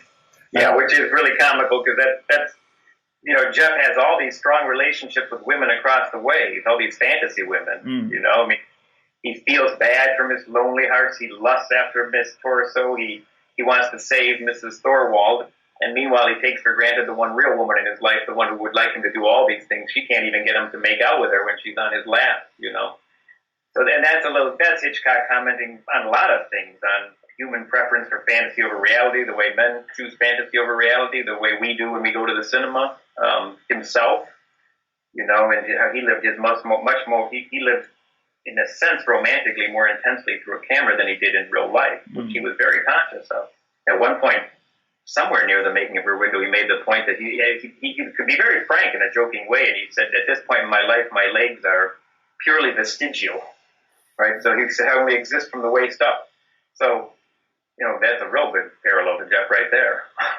I mean, getting back to that, I mean, Jeff actually says Lisa's not what he wants it several times, and Stella asks, is what you want something you can discuss, which seems to suggest that there's something wrong with Jeff, or there's a sexual problem, which obviously in the 1950s may have not been able to be discussed. But can you give us your thoughts on this? Oh, I'm trying to remember the dialogue. You mentioned that. There's some other ones, too. Both Jeff and Lisa often poke at him, suggesting that there's something strange, weird about it that he can't respond to. And the audience feels similarly. I mean, it's Grace Kelly on his lap, and he's not interested. So I think that's, you know, or Lisa or Stella at one point, she takes his temperature and makes some joke about how, you know, he's got no body heat or something. They're always making fun of him of being kind of unsexual.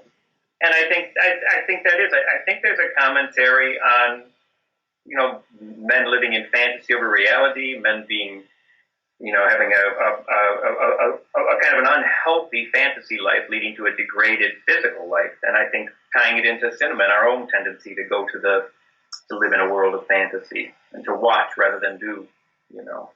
Not that I think that's the entire film. I don't think it's just a condemnation of film going. I don't think so at all, you know. But he has some fun with it. He has some fun with that subject. Maybe he's saying, you're no better than me, you love to live in fantasy too. And it's funny that he can make a film that does have that commentary, but is so much damn fun to watch as well. I know.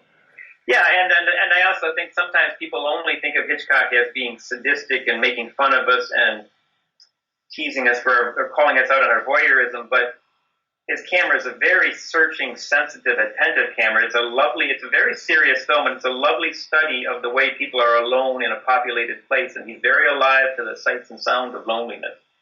And there's, Jeff does come out of the window in the end. There is a kind of a positive notion that you have to leave your window, you have to live. Ultimately, he's powerless against Lars Thorwald with it's comical that he tries to defend himself with a camera. That's not going to work very well. You have to live beyond the camera. I think there are constructive ideas in the film. I don't think it just stops at being morbid and making fun of us. Yeah, and obviously at the end he's back in exactly the same place he started. He's in a worse position though because he hasn't just got 1 week to go. I mean that's Hitchcock's sense of humour, and I think the end of this movie just is so brilliant with that. I mean I think it's the funniest scene one of the funniest things he's ever done. Very ambiguous and very funny, and yeah, if he's got 2 broken legs, and as you say, he's worse than ever, then where does that put him in his marital situation? He's not wearing a wedding ring. He seems more trapped than ever. Yeah. Everybody feels, of course, they've made a lovely compromise, and she's wearing, casual clothes and reading a book about the Himalayas, so it's suggesting they've met halfway, and we've seen him be impressed by her, her adventurousness. But he does have 2 broken legs, and I don't see any wedding ring. And the honeymooners are starting to fight across the way, so not everything is well in that apartment complex at the end of the film. Yeah. You state that there's when Thorwald is down in the garden, you state the more domestic, the more normal the character is, the more likely Hitchcock was to think he had a hidden criminality. And in fact, you state when Thorwald takes a nap that Hitchcock makes his killers so human. I think that, and I think I'm not alone in that. I think it's a fairly common observation that one of Hitchcock's strengths was to find very sympathetic and, if not normal, often sympathetic people to make his villains. And, and sometimes more sympathetic. If you ever watch Notorious, you can feel a lot more sorry for Claude Rains than you do Cary Grant. Or James Mason in North by Northwest. Sometimes they're puppy-sick lovers, or sometimes he just makes him incredibly normal, like the killer in Frenzy. He's got a nice flower box in front of each window that he tends. In fact, like Lars Thorwald, he's a gardener, so yeah. And that's a big Hitchcock idea that, normality is not to be trusted. And in fact, quite often normality is a front of the abnormal. The more normal it is, the more you have to wonder, why are they putting on such a normal front? Or Shadow of a Doubt is another film. It's a study in small town America, everything's squeaky clean, and what's underneath, Policemen, one of his recurrent themes is crossing guards, policemen who help children across the street, and he loves these images of small towns and idyllic communities, and then he likes to find what's underneath. It's something, David Lynch, who's a big Hitchcock fan, that picked up on. I think that's a tributary of Hitchcock that he does rather nicely in his film. Thorwald was modelled after David O. Selznick, who was... It's a great joke.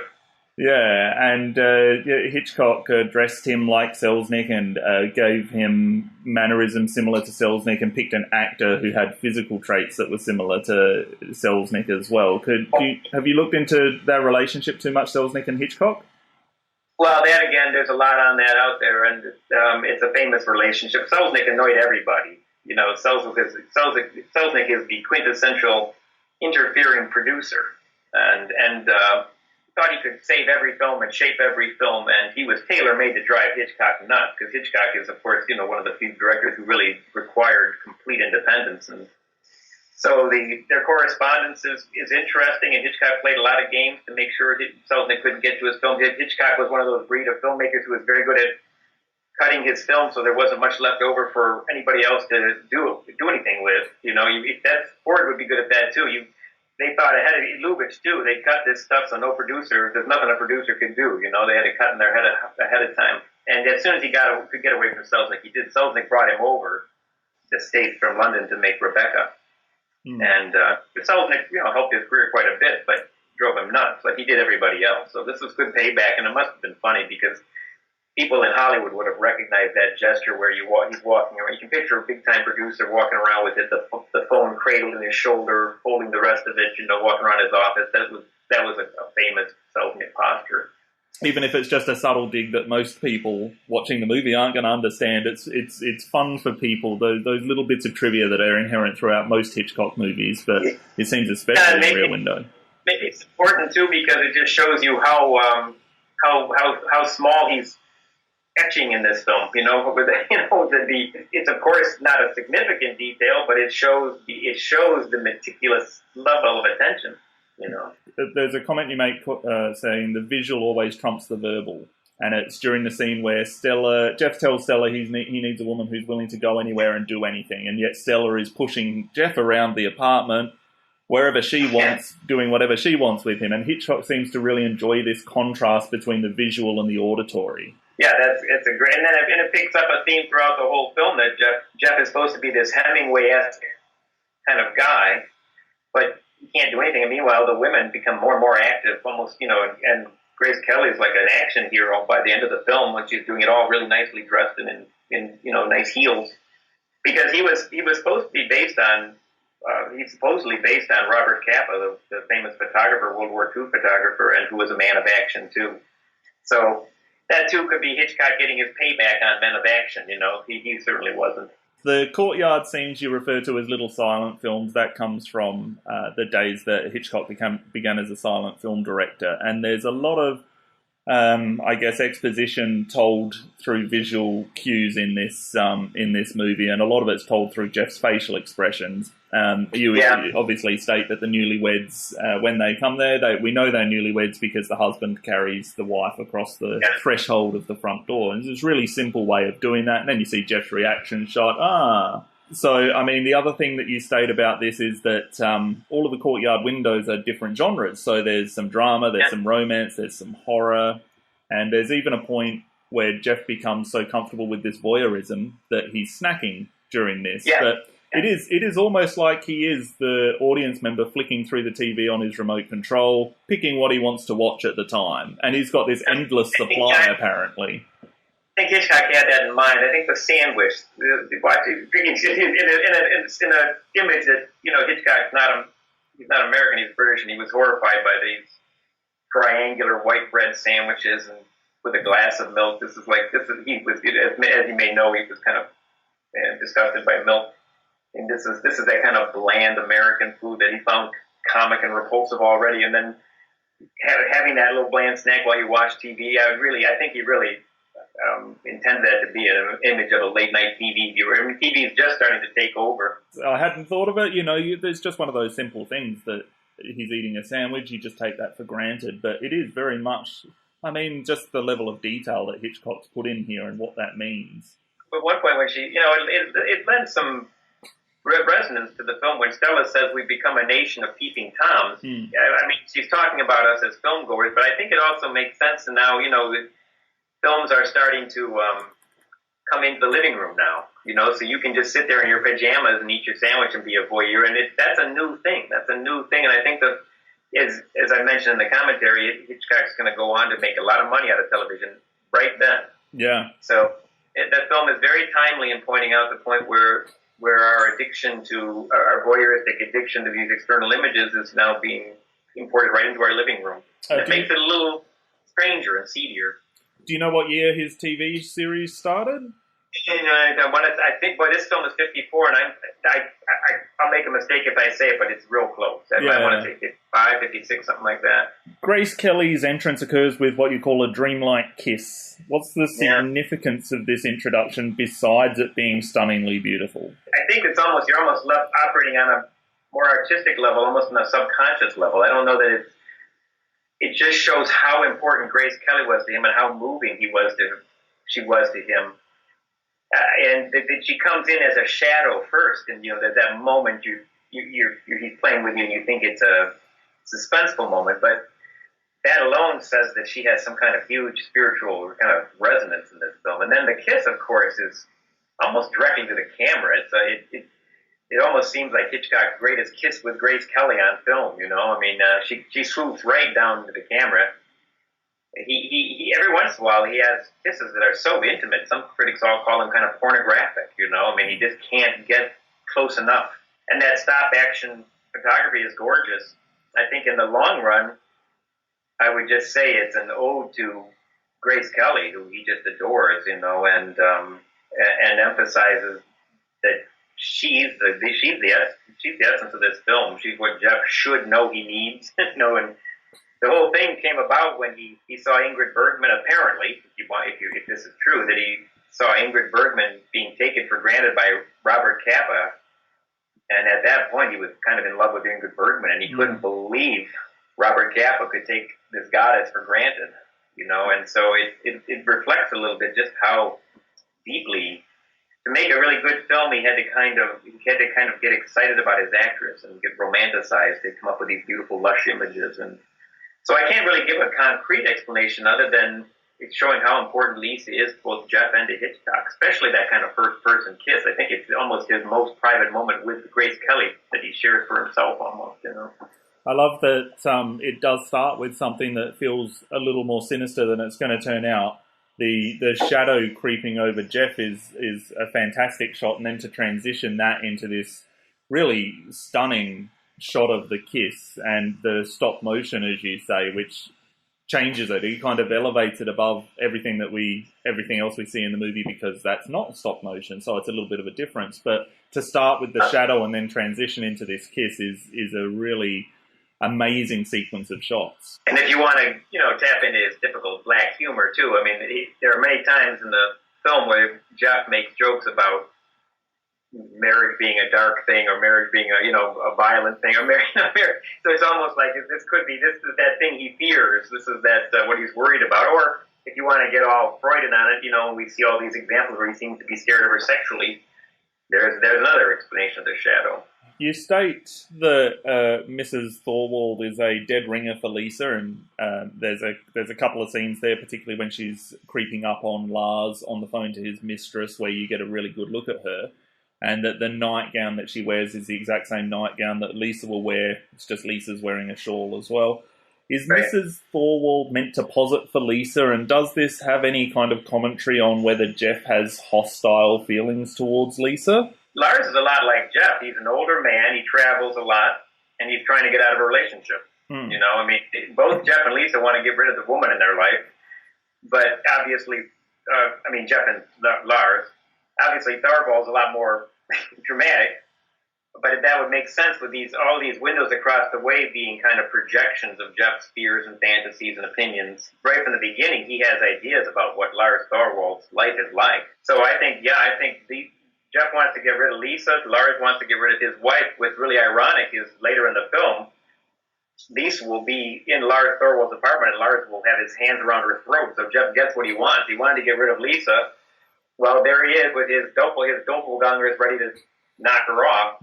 But of course, the beautiful thing Hitchcock has accomplished there is, at this point, Jeff doesn't want it anymore. This is almost the moment where he decides he wants Lisa, when his fantasy comes true, that he's actually going to get rid of her in a final way. So it's a beautifully rendered plot idea. That connection between Lisa and Miss Thorwald is so strong that Lisa becomes the second Mrs. Thorwald. She shrinks down and goes into that window across the way and becomes a movie image of fan. Another thing people often comment is that Jeff can't really feel for Lisa until she becomes a little fantasy woman across the way, like all the other ones, Yeah. Only when she becomes a window does he feel all this empathy for her. It's almost like you have to become part of his fantasy to get into his good graces. Yeah, and you do say that Thorwald acts like a doppelganger, or I like the term dark double of Jeff. And that's very true. I mean, the scene where Jeff ends his relationship with Lisa, and she's got that fantastic line as she walks out of the apartment that she's not going to see him for a long time, at least until tomorrow night. And that's directly followed by the scene where Thorwald murders his wife. So it's echoing in Jeff's fantasy world as well at that point. That's right. Yeah, and I have to think of other examples, but there are many times where what's happening with Jeff and Lisa, it's echoed across the way. And so the night they have their biggest fight is the night Mrs. Thorwald gets murdered. So all these, more extreme. There's a lot of instances in which the Thorwald is just a more extreme case of Jeff and Lisa.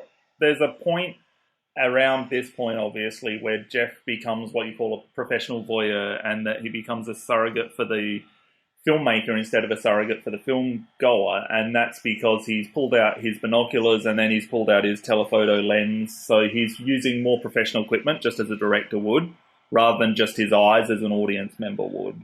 Yeah, and he sits there kind of immobile in a chair like Hitchcock did, and he'll even kind of orchestrate, dictate what's happening, like, oh, you did it, okay, now move over. He'll actually talk to the people across the way, but he's a guy looking through a camera at people, fantasizing about things going on. I mean, that's an artist, or that's a film director. It doesn't have to be just about film. It can join that timeless tradition of the artist's reflection on their own. Goes back to Pygmalion, right? The way artists get lost in fantasy. But it's certainly true of filmmaking. It's certainly true of Hitchcock, who made a living out of these very intense relationships with women that he looked at through a camera. I think this and Vertigo are probably the films where he most kind of deals with that, although that's something he never copped to in interviews, that he was thinking that way. But it boggles the mind to think he couldn't be, especially in Vertigo. And he's such a particular director, so you've got to believe that what's on the screen there has some meaning. Plus, he was very good at just telling the same tired old story interview after interview, pulling out the MacGuffin for the 500th time, so that he wouldn't talk about this kind of thing. And he was very conscious. His wife Alma, she was intricately involved in all these projects. So it's very curious, what their conversations were like at the end of the night. She knew about his fantasy. She knew about his personal life, and I'm sure he wasn't. That's a big part of why he didn't talk about it publicly. But he doesn't have to. It's a very legitimate analysis of what an artist does, or the excesses of art, of what an artist does. Like I said, it's as old as Pygmalion, the question of an artist lost in his fan. Baudelaire always said artists were like, what's the bird, the seabird? Is it a booby or another kind? I can't think. The albatross. That when it flies in the sky, it's magnificent and gorgeous, but when it lands on a ship, it waddles like a ridiculous creature, and that's the artist. And I think Hitchcock films are a little about that too. That he's almost most alive when he's soaring in his imagination, and he's conscious of that. The switch that Jeff makes when he starts looking through the lens, obviously, that's another switch in the story that allows Hitchcock to make a technical switch. You've previously got these quite wide shots because that's what Jeff's able to see from his apartment. As soon as Jeff gets the camera, Hitchcock is able to zoom in with his camera, and you start to see the details of what's going on in this apartment, particularly Thorwald's apartment. So we're he's kind of forcing our view away from just the general voyeurism to the story that's in Rear Window about the murder. And that's a really interesting switch that he uses a character on screen to make that technical switch, rather than just as, I guess, most directors would just make that switch. Yeah, there again it goes to that verisimilitude. He gradually moves you in closer, and then he finds plausible ways to make it happen. And then of course, you also get the circular image that allows you at times to have that iris effect like they had in the old silent films, So another way, there's so many ways in which he's making constantly think about what you're seeing as a film, He never, the greatest moment is when Lars Thorwald turns and stares at you in the audience, which, that actually makes eye contact with you. Hitchcock always wants to remind you that you're watching a film, that he knows you're watching a film. He's teasing you for watching a film. So there are all sorts of moments where he's referring to the filmmaking process. But that's one, with the iris effect from the lens. But Jeff with that camera in his mind, in his hand, looks like a photographer or a cameraman. Hitchcock has all sorts of dirty jokes when he puts that telephoto lens in his lap.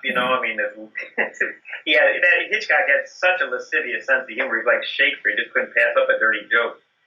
So he has all sorts of fun with that telephoto lens and the paralyzed from the waist down and so on. And so he's operating on a lot of levels at one time. Making fun of filmmaking, Hitchcock. Hitchcock as a man, Hitchcock as a filmmaker. Do you think it's weird that Jeff didn't take many photos? I never asked myself that. What photos would he take? You mean as he documented things? I've had students ask me that too. Yes, I guess that makes sense. Maybe that would have made his case too strong or something. Because he does take the photo of the garden, Yeah, but what else could he take? What photos could he have taken that would have advanced his case? Oh, I'm not completely sure. I just think that maybe if he thinks that he's witnessing a murder, I thought maybe he would have snapped away a little bit more happily. Hitchcock thought it, but it is funny, isn't it, how this is again goes back to unity. How many things Hitchcock he finds to tie back into the camera. He solves the crime with his camera. And then when he's having to defend himself, in the other movie, it's going to be with some random object, a stick or a gun. But no, Hitchcock makes him defend himself with a camera. Then it becomes a commentary on how he's been trying to keep this camera between him and reality is crushing in on him. And Hitchcock's just ingenious about, I think Rear Window is such a great film because he limits his scope to such, so few things. And then he uses and reuses them. Like a stew that's allowed to steep for a good long time, So the camera, or the fact that the key piece of evidence, the wedding ring, ties into the general theme of the film. Will he marry Lisa? So he's always figuring out ways to find double and triple meanings to things. Moving away from the audio commentary and just quickly, I want to ask you a question about the book that you wrote, which was called Alfred Hitchcock's Rear Window, the Well-Made Film.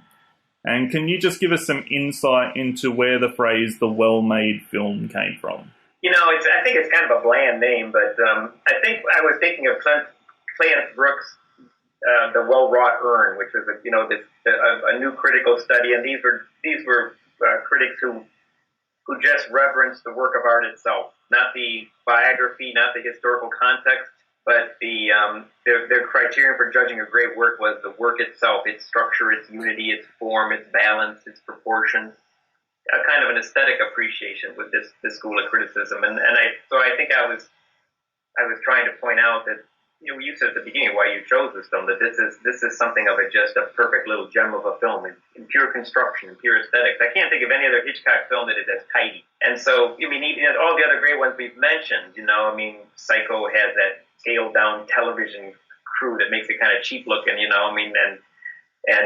Vertigo is kind of languorous and has no humor, and I just think Rear Window is impeccably made. So I guess it was a way of signaling that I was going to emphasize just the incredible intricacy, structure, and balance of the film, which makes it a perfect Hollywood product too, because the Hollywood studio system was a classical art, an art of balance and proportion and unity, and so. It's not only a great Hitchcock film, I think it's one of the great examples of what the studio did, the kind of product they created. Your most recent book, correct me if I'm wrong, is called The Essence of Chaplin, The Style, the Rhythm and the Grace of a Master from 2014. Are you working on any other books on film at the moment? Yeah, I'm working on a book about Ernst Lubitsch, Student Prince of Heidelberg.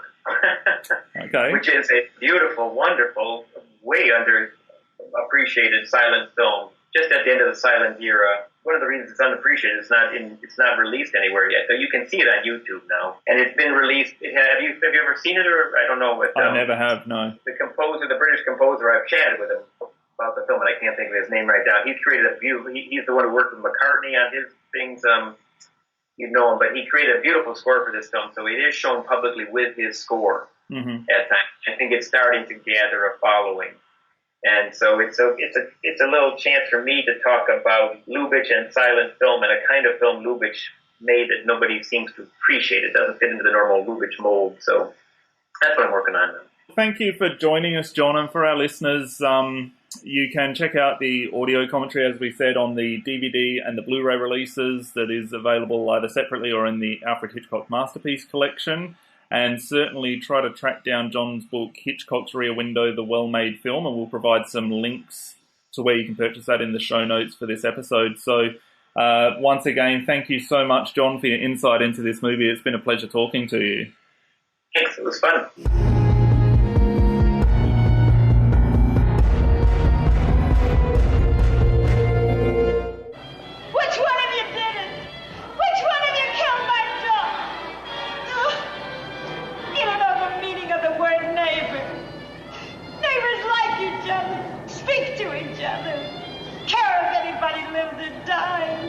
There's also this idea running through the film about social apathy, which reaches its peak in the dog murder scene, where the woman kind of lectures her neighbours, everyone comes out to listen to her, and, she kind of chastises them for not being neighbourly and for not really caring.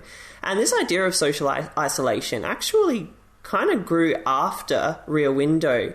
And the most famous case of it is, and gosh, I'm not going to be able to remember her name. And there was recently a Netflix documentary done on it, and there's a New York Times book called, I think, 25 Windows or something.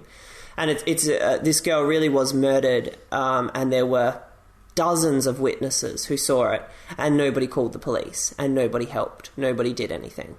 And since then, there have been a lot of studies about this. It's kind of connected to obedience to authority. So the idea that you will do something that goes against your own moral grain because someone wearing a lab coat is telling you to.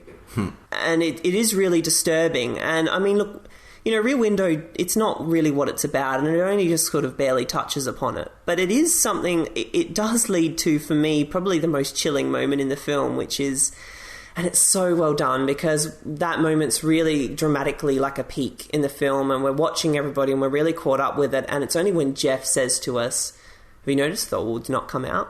He's the only one. And then we get that shot and you can just see his cigarette in the dark.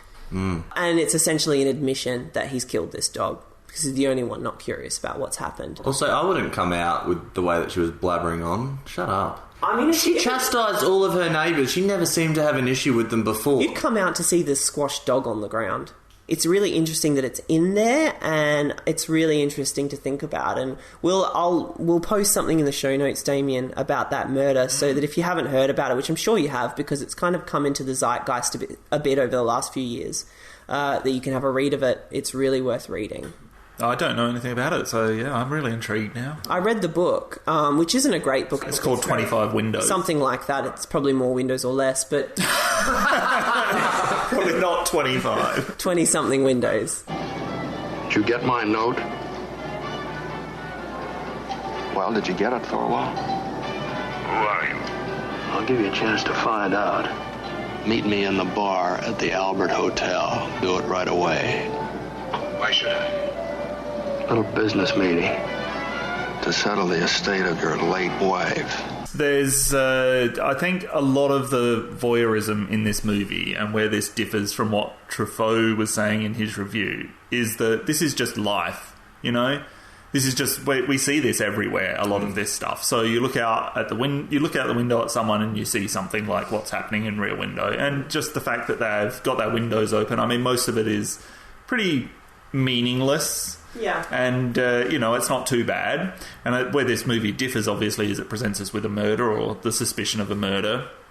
And that was one of the things Hitchcock did best, was suspicion throughout his movies. But then you get the adventure to find out if that's baseless or not, and eventually the revelation of what happened. So I think it turns it around a little bit, and it says, if we see something that's suspicious, do we act?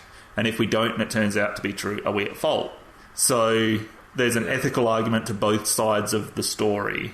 And Hitchcock is the master of exploring banality. The idea of that it is just life. He does it in such an interesting way. He gives you detail that most films would skip. And he makes tension out of somebody moving from one place to another and what they do from A to B, where usually you would just cut from A to B. And that's like he's a master of detail. And that's like the fact that Jeff's apartment and stuff so well is because he explores those things, and it's just masterful. Hitchcock ran into some production code objections to this film, as I'm sure you guys would imagine. At the time, it was Joseph Breen, and he objected to Miss Torso's sexiness, the physical actions between Miss Lonely Hearts and the pickup she brings home, Stella's humour, the incessant sex between the newlywed couple, and the strong suggestion of a sexual relationship between Jeff and Lisa, especially when she announces she's spending the night with him. I know we were all a little scandalised when that moment happened. But by the time production was ready to begin, Breen was nearing retirement, and his replacement was an English guy named Geoffrey Sherlock, and he was far more liberal, and he didn't follow through with any of these concerns. So the film just went out as Hitchcock wanted it to. Oh my God. So it was kind of a bit of luck, really, that we got Rear Window in the shape that we got it in. There's something on your mind? It doesn't make sense to me. What doesn't? Women aren't that unpredictable. Well, I can't guess what you're thinking. A woman has a favorite handbag. And it always hangs on her bedpost where she can get at it easily. And then all of a sudden she goes away on a trip and leaves it behind. Why? Because she didn't know she was going on a trip, and where she's going, she wouldn't need the handbag. The other thing that I love about Rear Window is that it does become, for them, it's almost like watching a true crime story. Like, there's a certain glibness to how they discuss it, particularly with Stella. Where do you suppose he cut her up? I think it's glibidity. And you know, of course, the bathtub. And, you know, like, there's a kind of playfulness to it. Yeah. Obviously, if you really think about it, we're talking about a story where someone murders his wife, cuts her up, puts her head in the garden. I mean, to be there in that moment, they never get close to really understanding what that moment is, you know? Yeah. So they're afforded this distance from it. No, there's a lot of humour in there. But, I mean, they're afforded the same distance we're afforded when we watch true crime, and it just becomes entertainment and fodder. Yeah. There's a certain apathy in that. There's a certain cruelty in that. It's like the murder porn episode in South Park. Yeah. It's exactly that. It's It like, is. I want to watch some, like, what do they say? That informative murder porn. Hello, Tom. I think Thorwald's left. I don't see... Hello. I love that Jeff uses the camera to protect himself at the end. And the reason I love it is because you get the sense that he can justify himself by saying, I'm a photographer, I'm someone who observes and captures human behaviour. And this is a really hollow justification. Well, there's a whole other ethical argument there about, you know, if a crime's being committed, is it more valuable to help the person who the crime's being committed against, or is it more valuable to document it for... Yeah, that's interesting too. Like when you get those little subtitles saying the documentary crew could not interfere here. But no, look, the reason I love it is because when he defends himself against Thorwald's approach, the flashbulb is kind of a hollow weapon. Yeah. Because it delays him, but it doesn't stop Thorwald's murderous approach towards him. And it's no more a justification than it is an effective weapon. Were you happy when Thorwald threw him out the window? I was terrified. I was terrified as well, but I like the fact that, I don't know, there's kind of a smug element to what Jimmy Stewart's doing. Like he's like, I'm going to be Kevin McAllister in Home Alone and use the resources at my disposal and do that, where, as you know... If you were Thorwald, would you just not close your eyes and just quickly run up to him? Yeah, that's right. That's what Damien said. Why doesn't he close his eyes? I think if we're going to talk about plot holes, that is a big one. But he's still good. But the good thing is, it would feel a lot more hollow. That plot point would feel a lot worse if Jeff didn't get attacked, or if that was the method that brought him down. Yeah. Thorwald doesn't really get brought down by Jeff. He gets thrown out the window. Yeah, which I think is pretty great. Like, the fact that it happens is good, because in some ways Jeff needs a bit of a comeuppance, I think. And He's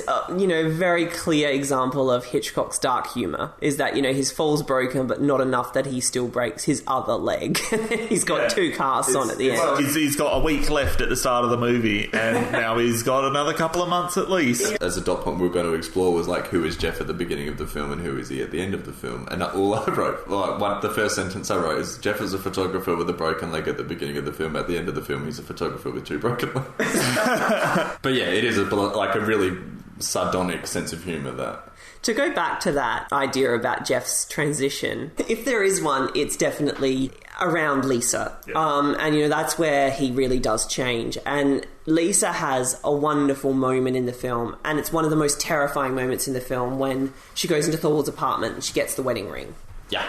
Truffaut wrote about her getting the wedding ring that it's kind of a double victory, because not only has she pleased Jeff, but now she's also got the wedding ring, That she's always wanted. That she's always wanted. But also it is really frightening when Jeff is watching her and he can't do anything. Yeah. And the way James Stewart plays that scene is impeccable. Those little, oh no, what do I do? Really, really awful. And also I find it so poignant that he can just see this little strip of road. It makes me feel really sad and moved by Jeff's situation. And I guess in part that's going to be because, my dad's been in a wheelchair most of my adult life. And so I'm very much aware about scope. And I've always felt grateful that I can get up and leave. And that, my vistas and my landscapes and my panoramas can change so easily. And I've always been very sensitive to the idea of people who are in a situation where they've got a very limited view. And that is never more profoundly felt than in that scene where he cannot help Lisa and doesn't know if she's going to make it. And watching those cops come through, I mean, it's just a very panicky moment. It's so suspenseful. It's so well done. And it's because they kind of play on that throughout the whole film, the fact that he can't be personally involved on a physical level, like helping or trying to work out some of the things that he's doing. Obviously, Lisa goes over there and like there's two instances where she goes over there. Even though she's wearing impractical haute couture clothing, she's still very agile, dexterous. Yeah, dexterous is a better word. But also, this is Lisa going into a dangerous situation, which is what Jeff has been putting himself in for years with his job. It's finding her adventurous streak. Yeah. I just love the fact that there's this notion that Jeff is this like almost stunt photographer. It's like, okay, like, but it's not what you do all the time. You know what I mean? He did walk out into the middle of a racetrack, apparently, to take a photo with a car coming at him at presumably 100 and something miles an hour. Yeah, he's stupid. Well, he has a very daredevil sense of adventure, and he's very... A daredevil go-getter. Some people have a risk addiction, you know, and that's sort of how he's presented. But I think that's diametrically opposed to sort of how I see Jimmy Stewart. Well, why? Why don't you see him as taking adventure? Yeah. I don't see him doing that. I don't feel like he's ever done anything that interesting. But see, I like Cary Grant in North by Northwest, but that would have been the perfect role for this character of Jeff. Yeah, does all kinds of crazy shit in that movie. But then Hitchcock would have had to put up with Cary Grant's bullshit. And apparently, this was a very happy set and lasted for a very long time. They were in production for a long time. Everyone loved it. And apparently, as they were leaving the set, they turned off the lights, and Grace Kelly said, "It feels like we're leaving home." Isn't that nice? What I think is funny is because Grace Kelly's presented as Lisa in this very kind of proper, but she's still very down to earth, still very aware of her surroundings. I don't think her head is completely in the clouds. Like, I don't think it's particularly like that. I think she's got some level of just awareness of the situation. I'll just make this last comment about the morality of Rear Window. When asked about it, Hitchcock said, "Nothing could have prevented me from making that picture because my love for cinema is stronger than any morality." I think the idea that cinema has morals is what creates bad cinema. And it's often in, the amorality of cinema that we find out about our own sense of moral ethics and how we feel about things. Cinema, above all else, should be morally provocative.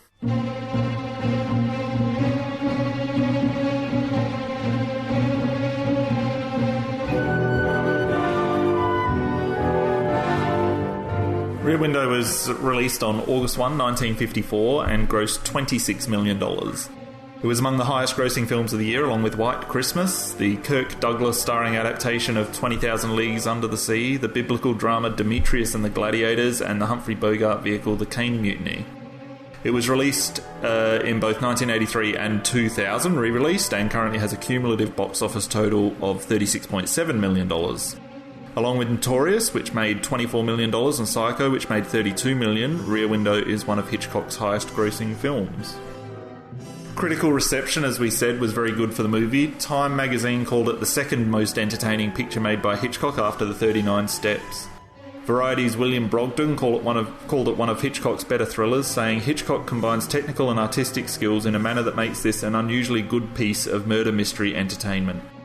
Bosley Crowther did the review for the New York Times, and he was positive. He talked about the ethics of peeking into the lives of others. He said Hitchcock's film is not significant in what it says, but what it does have to say about people and human nature is superficial and glib. It exposes many facets of the loneliness of city life, and it tacitly demonstrates the impulse of morbid curiosity. The purpose of it is sensation, and that it generally provides in the colourfulness of its detail and in the flood of menace toward the end. It's pretty difficult to find contemporary reviews of this movie. So you've talked about the Truffaut review. So there's a lot of retrospective reviews instead, and a lot of those came out in 1983 and 2000 when the film was re-released. And Roger Ebert did a 4-star review, and Vincent Canby did a 1983 review for the New York Times. And, of course, all of these reviews are just absolutely glowing because, they're 30 years later and Hitchcock's passed away at this point, generally regarded as the greatest director ever.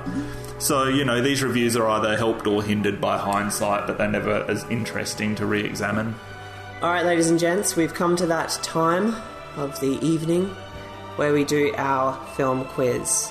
So Cameron inexplicably won last month's. We'll see if he can maintain his title as reigning champion. Doubtful. Damien, what film did Grace Kelly turn down to appear in Rear Window? That would be the greatest American movie ever made, On the Waterfront. That's correct. And On the Waterfront, Eve Marie Saint took that role and later became a Hitchcock actress in North by Northwest, yeah. And she won Best Supporting Actress for On the Waterfront the same year. It came out the same year as Rear Window. And Grace Kelly won Best Actress that year, but not for Rear Window. She won for The Country Girl. You still get 1 point for that. Cameron, which real-life adversary of Hitchcock's did he model the killer on in Rear Window? David O. Selznick. Oh, he's got it! Who tried to talk Jimmy Stewart out of accepting his role in Rear Window? His wife. Why? Because Grace Kelly would sleep with him. That's actually true, apparently. Cameron, how old was Georgine Darcy when she was cast as Miss Torso? Oh. 22. 17. What? They would not get away with that these days. I'm happy to be wrong on that. Damien, what is the significance of the book Lisa is reading at the end, Beyond the High Himalayas by William O. Douglas, aside from the obvious narrative implications of it? Sucked in. I know I've heard it before, but I've forgotten it. Well, William O. Douglas, the author, actually suffered from polio as a child and was bedridden and was told he'd be crippled for life. Amazingly, he ended up having a series of globe-trotting adventures and wrote several books about his travels, so there's a nice little link in there with Joe. Cameron, Rear Window was not the first time Hitchcock made a one-set location film. What 2 previous films had he done this on? Rope. Yes. And Lifeboat. Yes. And to a degree, Darling for Murder, although we do go outside once or twice. Yeah, there's a restaurant scene in that. Well, look, that's really all I had. So that means... Are you guys tied at the moment? Yeah. Okay, yep, so I've got bonus questions. Cinematographer Robert Burks shot 12 movies for Hitchcock, but his career was cut short by tragedy. Do you know what happened to him? I don't know this either, so... He actually, strangely, fell out of his own rear window. His camera hand was ripped off by a dog. So, in 1968, at the age of 58, he died in a house fire. Oh, God. Yeah. I really wish I didn't make that joke about him. Cameron, how many times was costume designer Edith Head nominated for an Oscar? I know it's exactly a lot. I'm going to say 6. 25 windows. 34 What? nominations, apparently. She's the Meryl Streep of costume design. I'm out of them, so look, we're going to call that one a tie. It's our first tie on Celluloid Junkies. Everybody comment and like. Now, 5 out of 5, guys. 4.5. Final comment?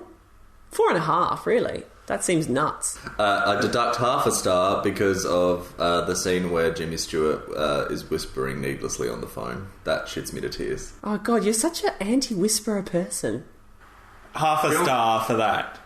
If I could do 4 3/4 stars, I would. I'm taking half a star off your personality. What am I down to? Half a star now. You're in minus. Yeah. Damien? 5. Final comment? It's just brilliant. I wouldn't change a thing. I mean, it's one of those movies that just should always be watched by everybody all the time. Yeah. I agree with all of that, despite my rating. Look, 5 stars. It's very funny, very frightening. It's so interesting. It puts the audience in an interesting position. It's just a marvellous film. I'm sure it'll be talked about many, many years from now. I don't think it'll ever lose its cachet or its the fascination that it has with people. What would we give star rating for its very successful remake, Body Double? This is a really controversial subject in my household because I am a huge De Palma fan and Body Double is definitely like second tier of his stuff. I would give Body Double 3.5.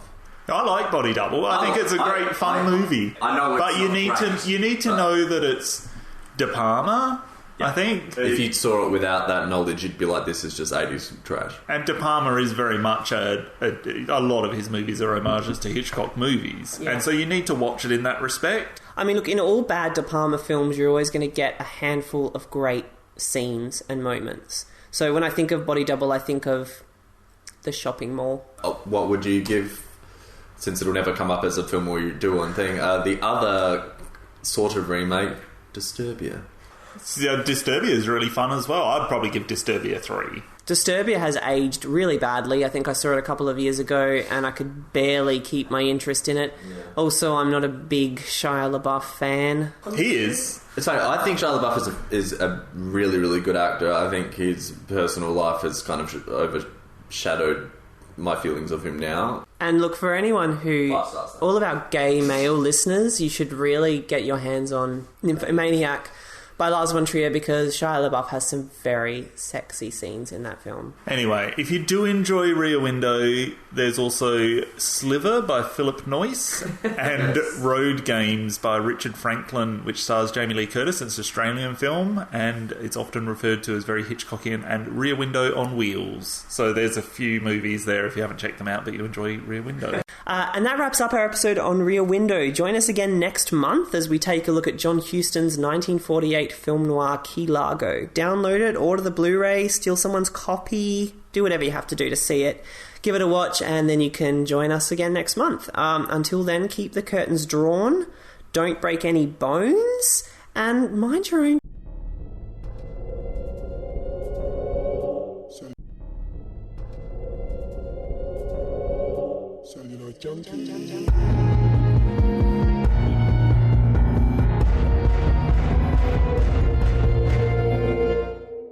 Hello and welcome to episode 9 of Celluloid Junkies. I'm Luke Kane and I'm joined by my co-hosts Damien Heath. Hello. And Cami C. Hello.